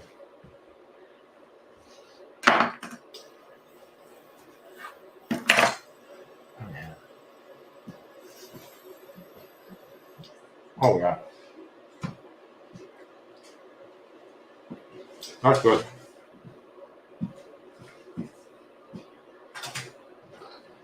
That is very good. All right, so pork pie is going in. It's going to take 30 minutes. We've just got enough time. That good.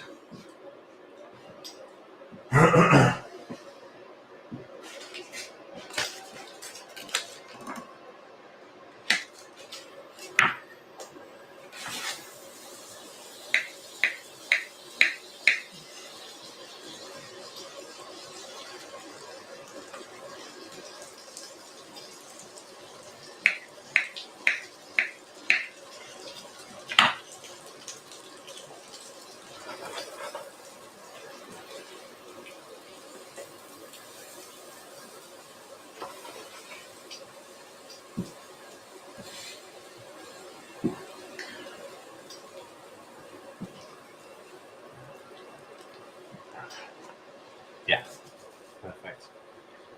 Okay. That's quite convenient as well. But halloumi would be a great one, wouldn't it? Yeah.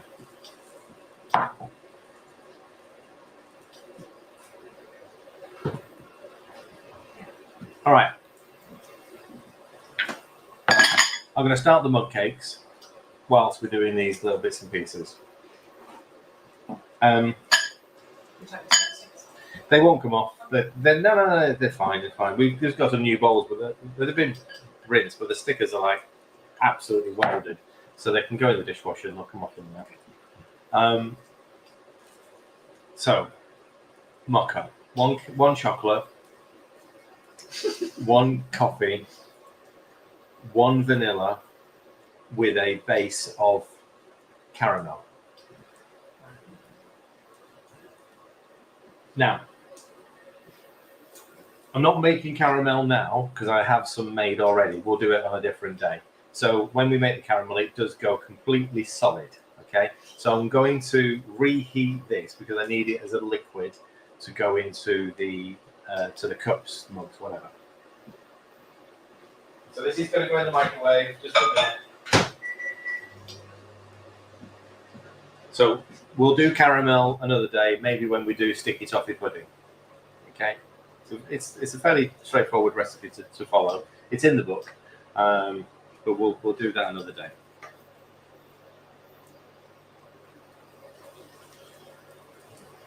Let's turn that up a little bit. All right, so I'm going to set 3 mug cakes up. M for mug cake.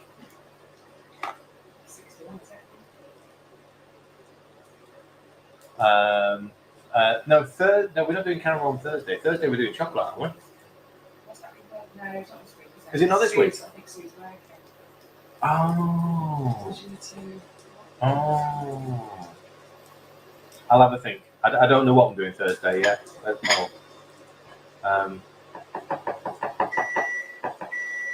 Seems that you can wrap them. I wouldn't eat the paper though, Esther. It's probably rice paper. Right. Okay. Let me start getting. So the mug cake is in the book. It's page 61. I think there's a recipe online. We'll just go along and we'll add all the basic ingredients to 3 bowls, and then we'll show you how they're put together. And I need this pan back as well, this ring back, so I can steam as well. What are you counting now? Right, there you go. It's on a gentle heat, so yeah, I'm just browning the avocado.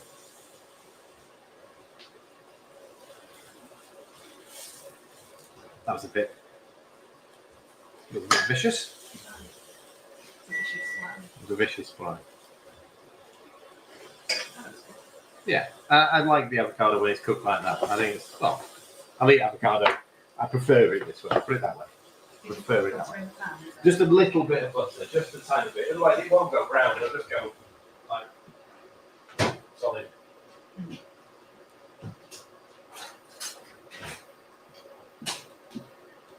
Okay. So I've heated it for a minute, and it's just brought the caramel back to a liquidish state. That's enough for what I need. It's going to be the base of each of the cakes.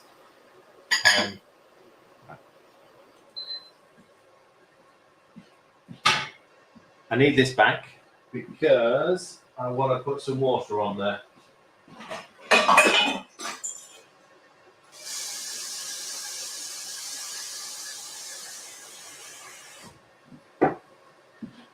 Right, we haven't tried this before.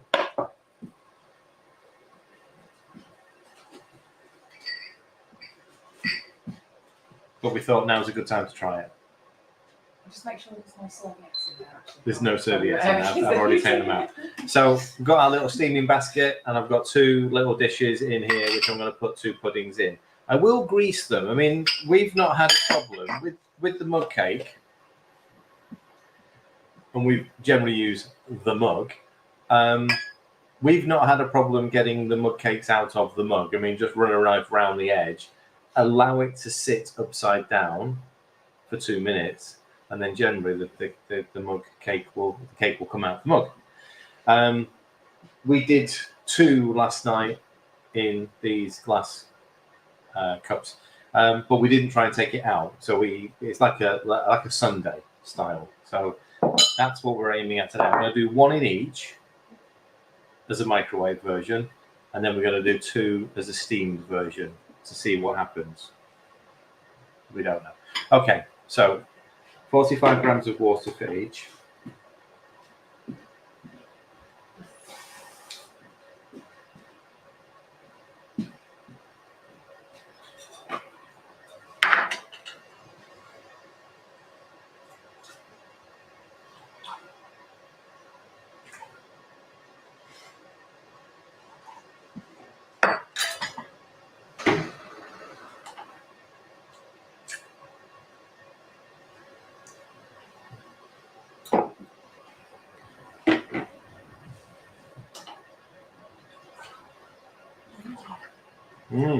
Yeah, it's just picked up again, hasn't it?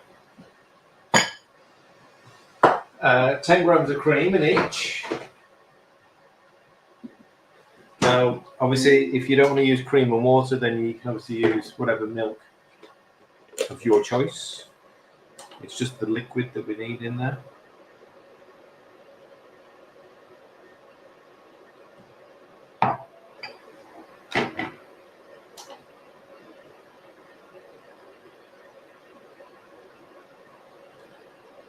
Now, this is a little bit sort of, I'd say daft, but you know what they're like. A bit involved. You wouldn't normally make 3 different flavoured mug cakes. But if you are doing this for, a couple of people, then there's no reason why you can't just try it. 15 grams of sweetener per.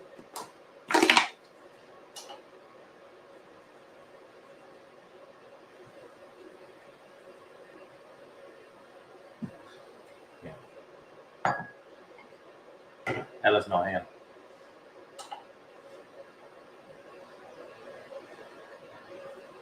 Unless you walked past her, I just didn't see her. I didn't see her. She's getting really fast. She's either that small or that fast. And she's only that fast when she's sat on the motorbike. Yeah, no, vanilla works, it's fine. All right, so baking powder, teaspoon for each.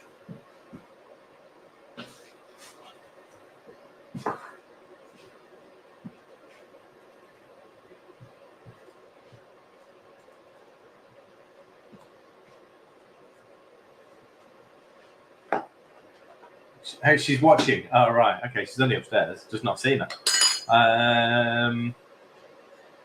Okay, so one of them is just going to be pure vanilla. I know we haven't added any Panda in yet. So everything else is in. So one layer is going to be just vanilla. I'll weigh it. There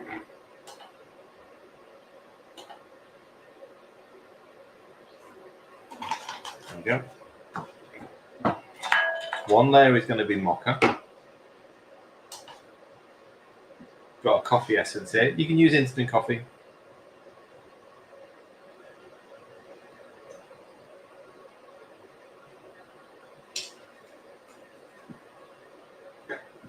So would you just put the coffee granules in? Yeah, you just sort of, just mix the coffee granules in. You can always mix them in with the water if you want first. If you're going to use coffee granules, then mix them in with the water and then into the cake mix. But they should blend in anyway. Once they're in liquid, they'll blend in. This one's going to be chocolate, so we need 10 grams of cocoa. Not that cocoa. That cocoa has just been snoring for the past 2 hours. All right. So we'll come to that one last.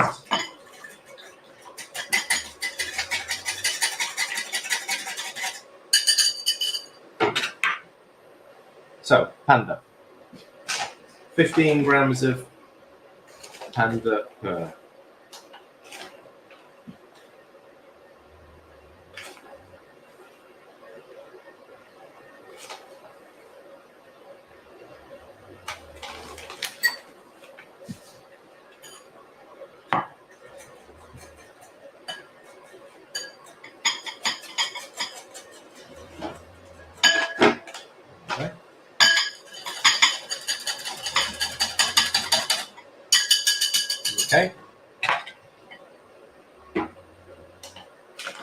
mixing around with Panda.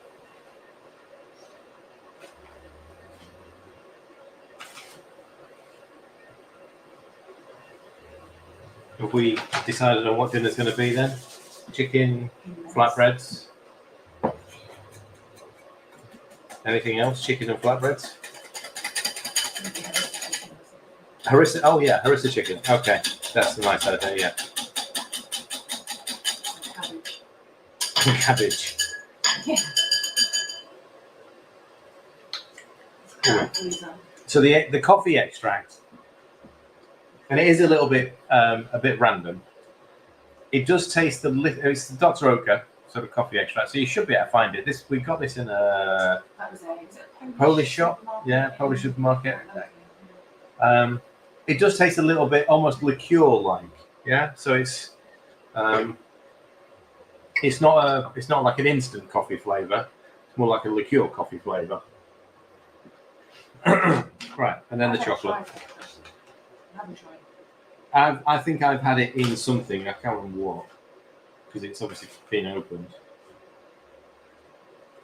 Okay. One sausage roll, half Scotch eggs. See you soon.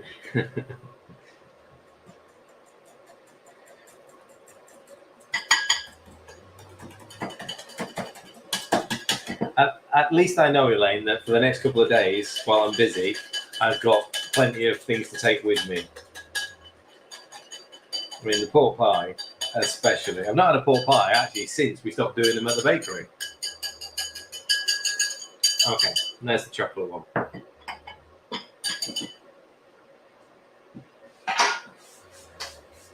Now, we sort of worked this out last night, that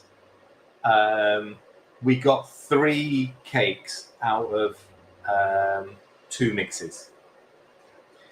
And it was about 50 grams of cake per mix. But now I'm going to use 3 mixes. So it's not 2. So we've got to divide that 100 grams. So what you don't want to do is overfill this. And then when it bakes, it sort of spills over. So it's filled to about sort of like 2/3, just over halfway, allowing it room to grow. So the first one, and these are the microwave versions, it doesn't matter that this is going solid again, because it's going to be at the base of the cup. I'll get 3 spoons. Oh, there we go. I'll get 3 different spoons. Do this properly. Right, the steamed version, they're going to take longer. We don't know how long they're going to take, actually. But I'll do these first. So we're going to go with about 30 grams of vanilla.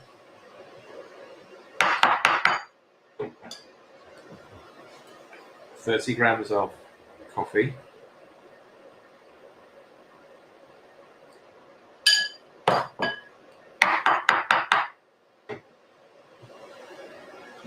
And then 30 grams of chocolate.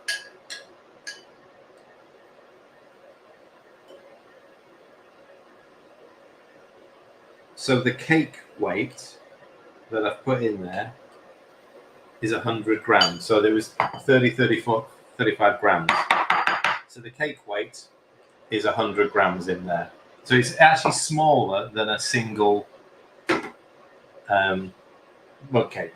It's a little bit less. I think an actual mug cake would probably be about 120, 130. Same as, it's just a little bit to go in the bottom of the cup.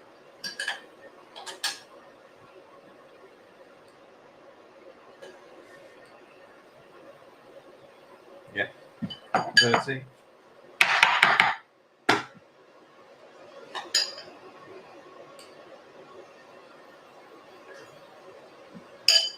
So we're at 67. So, oh, yeah.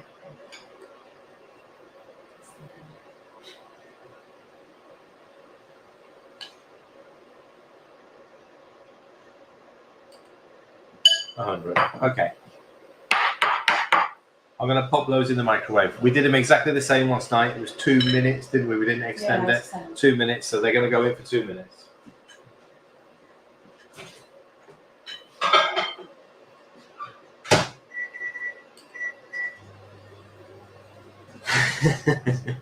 Right. I don't know if this. I'm going to just very quickly butter these. I don't know if it's going to need it. If you're going to try and tip them out, then maybe it's worth doing this. If you're going to just eat them in the dish, then there's no point doing this. But I'm just going to grease the insides just to sort of hopefully we can tip them out.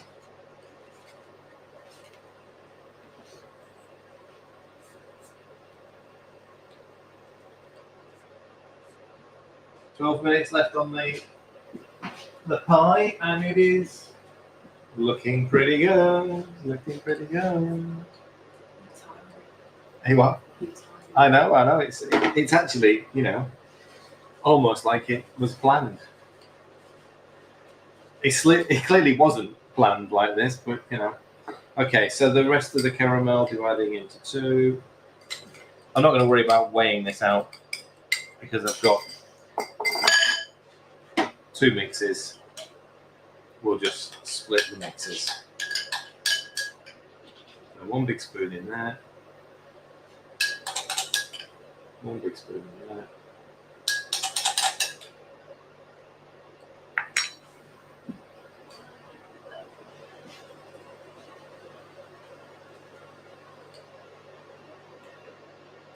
All right, that's cake number 1.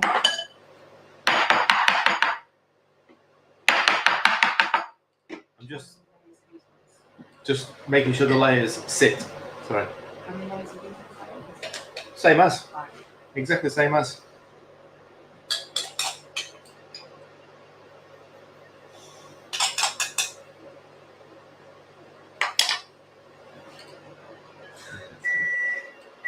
All right. I'll get these finished before I go and get the microwave ones out.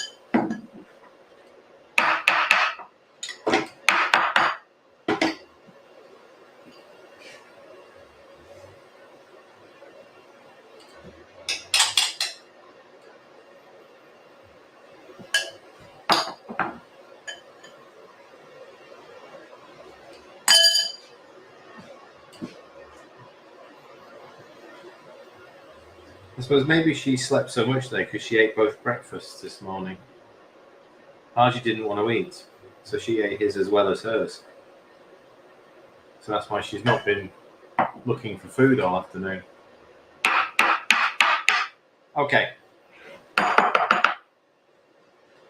You can sort of see you've got 3 layers in there.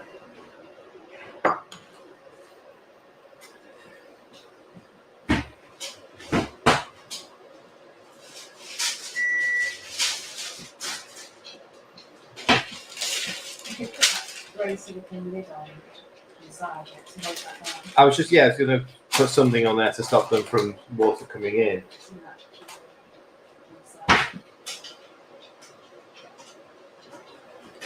Doesn't quite go over. So this needs to be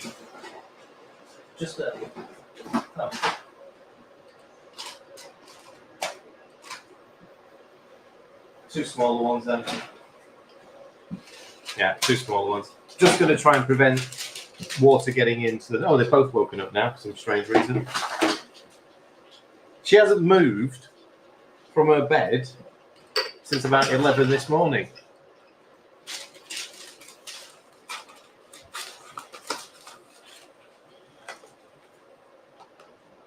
Yeah, there we go. All right. Where are we? 10 to 4. All right, out of the way. Come on. There you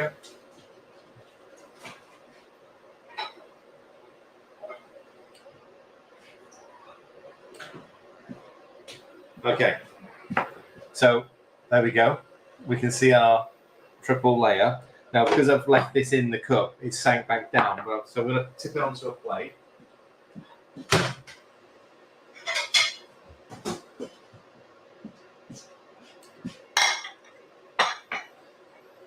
Yeah, so I need to score that.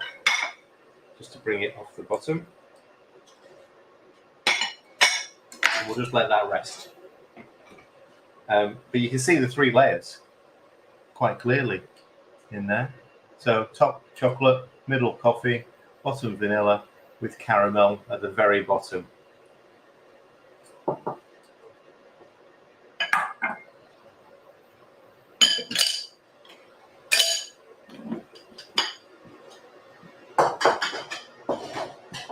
More washing up, Jan. More washing up. Oh, I need that back. I can't do it. I can't do that because I need that back. We'll give this 10 minutes, and we'll see how much rise we get from it.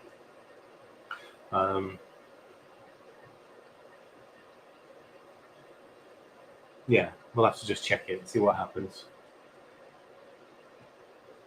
I've got it on sort of like medium high now, so we'll get the sort of heat going through it.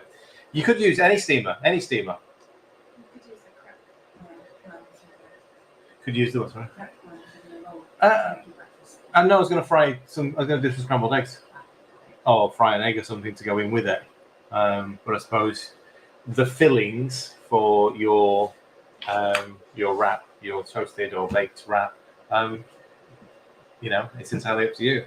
I was just going to do some egg with some avocado, roll it, and then jobs are good.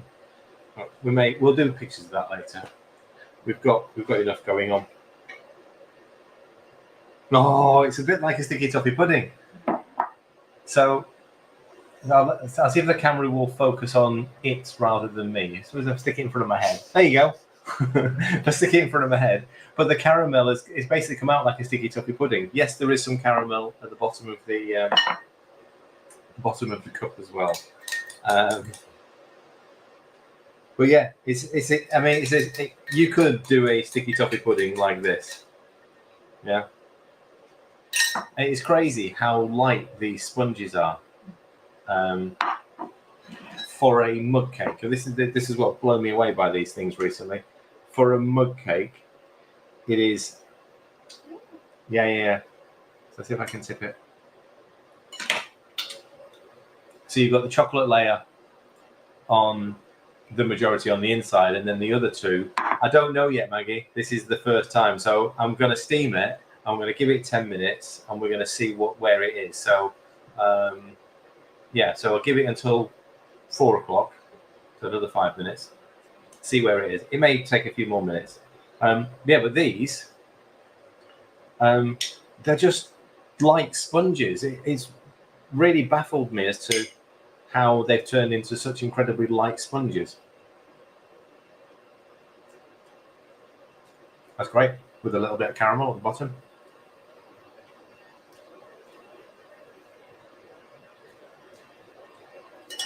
Coffee flavour's not coming through very well. You said that last time. Yeah. Well, actually, really nice flavour for a trio cake. Wow. We'll save that one for later. Pour some cream in. I mean, it probably would come out. It probably would come out if I. Okay, I'll let that cool down.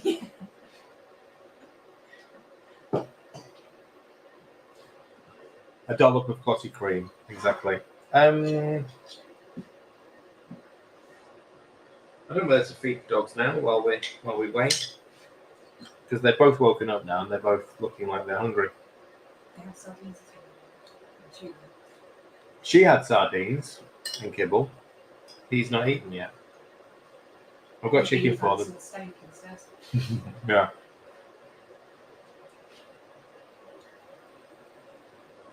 All right. Yeah, that's a mistake with the glasses.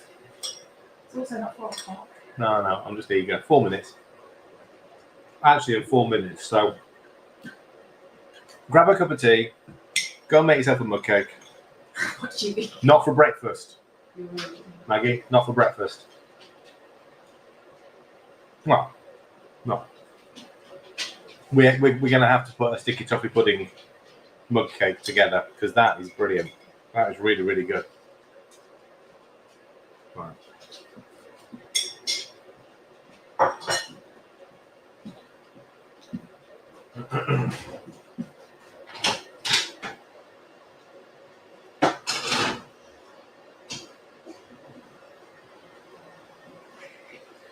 Sorry, this is meal prep for the dogs. She won't want the sweet stuff before I'm with Sandra. Main course, before dinner. Yeah. So there's one that there's more than going to be one available.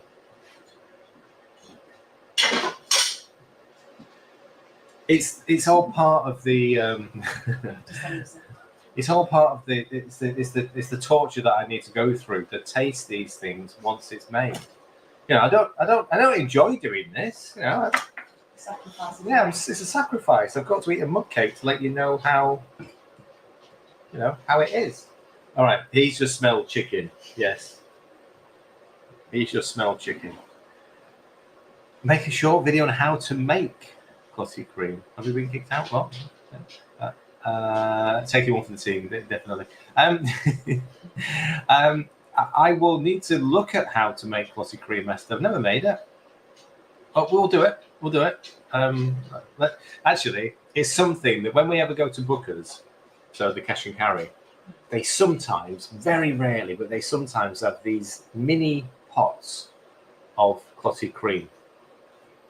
And one time last year, we went in and they had a tray of them for about £1, didn't they? It was a tray of about 10 or 12 of these little mini pots for about £1 for the whole lot. And we're like, we're having them. We're having absolutely them. But they were in the fridge for even then, they were in the fridge for weeks. Right, okay, so we've got 1 minute left. I'm going to have a quick look at these. I'll let the steam out and then I'll be able to look at them. I want to see if they're rising. They bloody are, you know. Look at that. Do you know what? A bit longer. And so that, obviously it's hot. I wonder whether it looked like water was getting into that one. So maybe they need to be covered to steam properly. So, as in you said you can a cloth over them and then sort of tie it round just to sort of stop. Yeah, like the muslin. Yeah. So yeah. But the one that was closest on this side was risen almost to the top of the mug. So I'm going to say 5 more minutes for that, because you could see the dough that hadn't sort of set.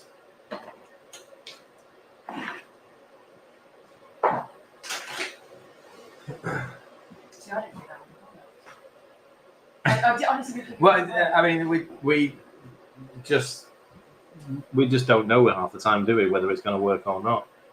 I think you need high butterfat cream and unpasteurized. Very hard to get in the Okay. I shall have a look. There you go. The lights come on. Pork pie's coming out.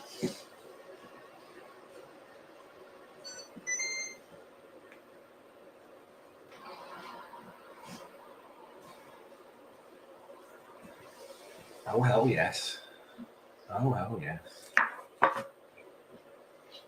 It will need to set because obviously there's a lot of fat come out of there.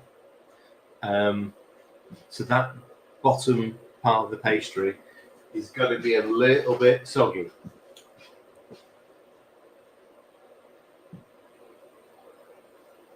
Right, we're done. 77. It's just 77. What is that? Pork pie. Have you missed that? Did you miss that, Maggie?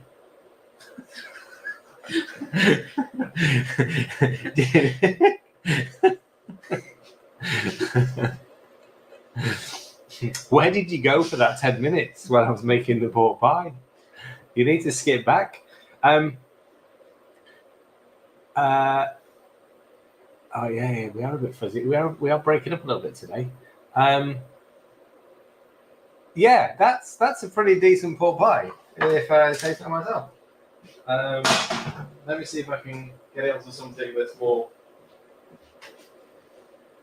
recognisable.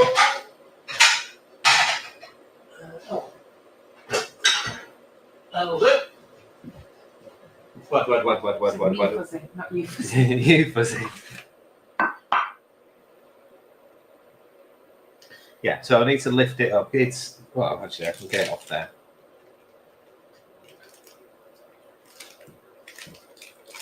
Okay. There you go. It is a traditional style pork pie. I mean, the pastry feels very much like I've just walked into a baker's in Bolton or Wigan and picked up a short crust pork pie. That feels, you can just tell by the crust. That's amazing. Yeah, fair amount of fat has come out of it. So just. It will take some time to settle now. You won't try and eat it. You're welcome, Bridget. See you soon. Right. Okay. So let's have a look at this. I'm flabbergasted. We've actually done this in 2 hours, and it actually seems to have worked. Look at them. Okay. So I'm going to take one of them out, and I might have to wreck it to sort of make sure it's cooked. Okay.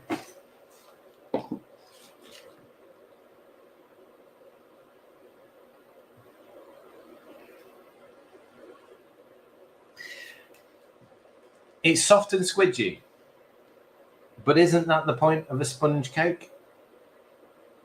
It's not. It's not gooey. It's not like raw gooey.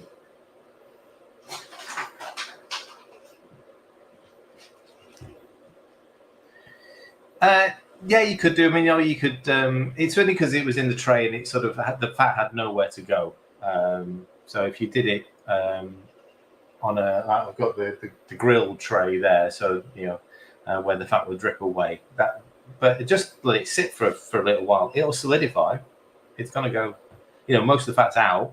It's just where the pastry at the bottom is a little bit overwhelmed by the fat. But once it cools down, it'll be fine.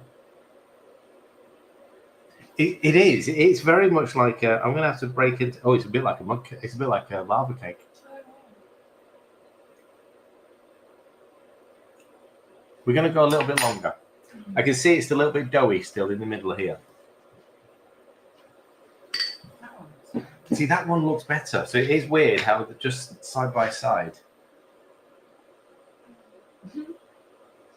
No, a little bit longer. I mean, that is only, what? That's not even 15 minutes. It seems to be okay. It's not even 15 minutes of full steam. I bet a steamed pudding would normally take minimum 20, maybe even 30 minutes to fully cook. So I'll tidy up. We'll give it another 5 minutes. We'll see how soft squidgy they are. And then we'll post some pictures later. Maybe you need more time. No, I just think it's just cook time. I think it literally is just cook time. That's all it is. It's just knowing how long to cook it in there for. That's it. I will say, I'm not sure it's any better than a mug cake. Right. Yeah. I don't think it's going to be dramatically, it's I know it sounds like we're cheating by sticking a cake in the microwave to bake it, but if that's potentially the best version of that recipe, then don't complicate it. No need to, is there? No need to sort of spend 20 minutes watching it steam when it takes 2 minutes in the microwave and the actual product is the same. But anyway, thank you for joining this afternoon. That 2 hours has literally flown by, absolutely flown by.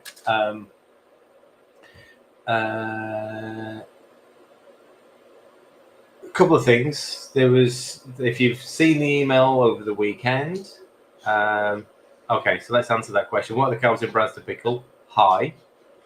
However, there is a recipe in the KFC library, which is great because Emma made it last week. Conveniently, it's in the fridge. If there's any left.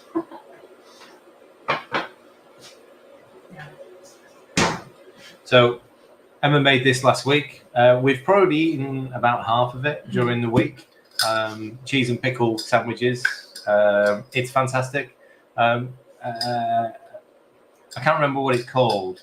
Is it just called pickle? Sandwich pickle?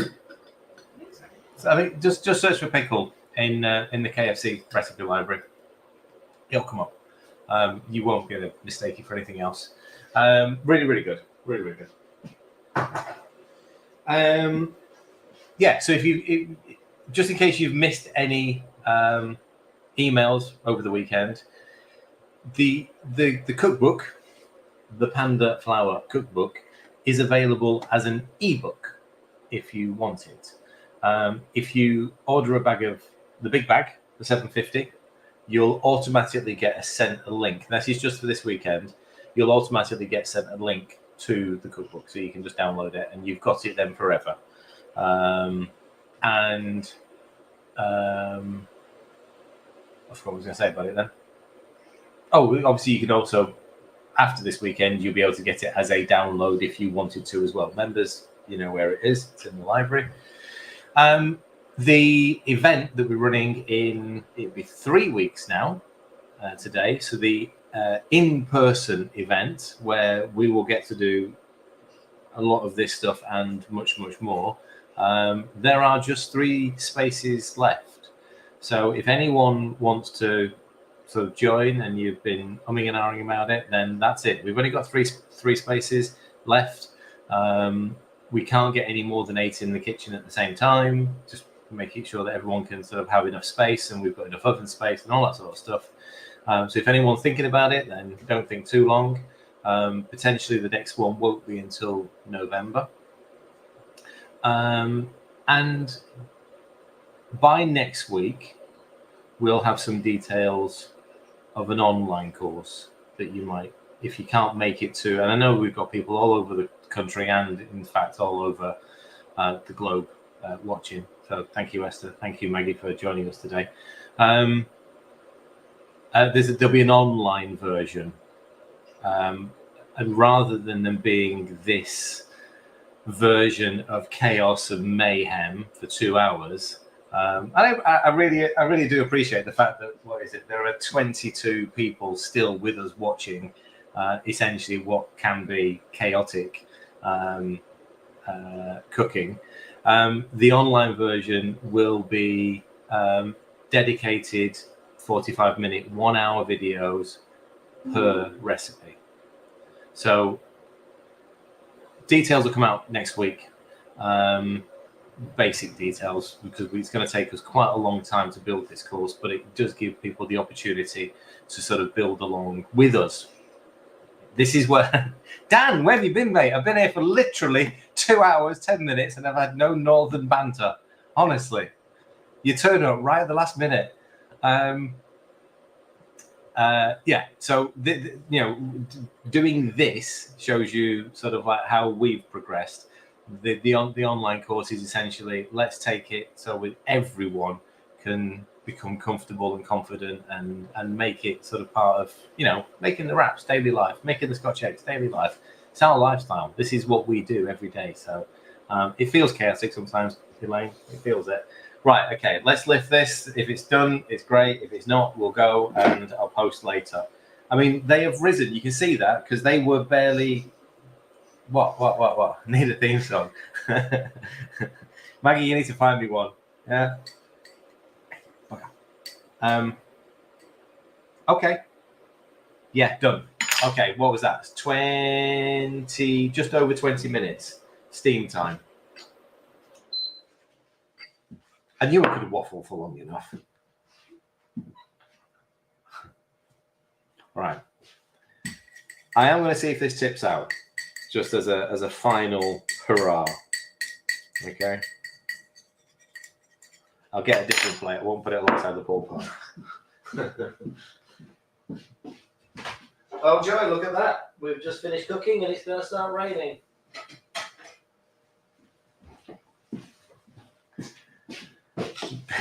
Being out buying leeks. Could never have enough leeks and courgettes. Well, you can if you're Jan and she's got courgettes literally coming out of her ears. Oh my life. So again, at the bottom, there's just a little bit of the caramel, and a little bit. Oh my goodness. So that's just changed the sticky toffee pudding. We have just invented, Dan, thank you for coming along to the most important part of the afternoon. We have just reinvented the steamed pudding. What's it like a pudding? It's like a pudding.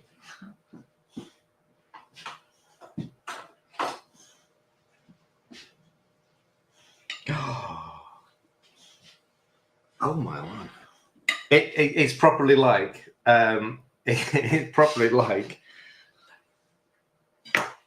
Wow! I used to absolutely adore the sticky toffee puddings. You know, the Heinz ones, the tinned versions. Oh my god! I have never. See, I knew you were. I knew you'd come along and save the day. Wow. So, I mean, is there much difference between the microwave version and the steam version? No. Right. It's a little bit more moist. It's a little bit denser. It's a little bit. It is more of a steam pudding style. What do you mean? It's the slightly densey sort of yeah. So the nuked ones go big, light, and fluffy. Yeah. This one stayed a little bit. So it would suit the sticky toffee pudding. It would suit the chocolate scented pudding. Yeah. But as a quick pudding, the mug cake is. It's like a Christmas pudding. Yeah. I mean, there you go. We've just started the venture of the Christmas pudding. This is the first step. But it does work. It does work. You know. There are an awful lot of people message in and say, we don't have a microwave. How do we do that? There you go. Oh, there. Yes. Wow, okay. Yes. There's a lot of people that don't have a microwave and would rather, you know. It's an option, then, isn't it? And let's face it, if you're steaming, if you've got a tiered steamer, it's up the top. Which one do I prefer? Oh, do you mean I've got to eat some more now, Sharon? Really? Honestly, the things I do. I'd say this just because of the moistness of it. It is more like a proper steam sponge. I mean, yeah, the layers are perfect. I'd say I prefer that, but I guarantee we'll make the mug cake more often. Yeah. Yeah, so this will be something that we're like, okay, I've got 10 minutes and I want to try and do a fancy jam sponge. Yeah, great. That would be the way to go.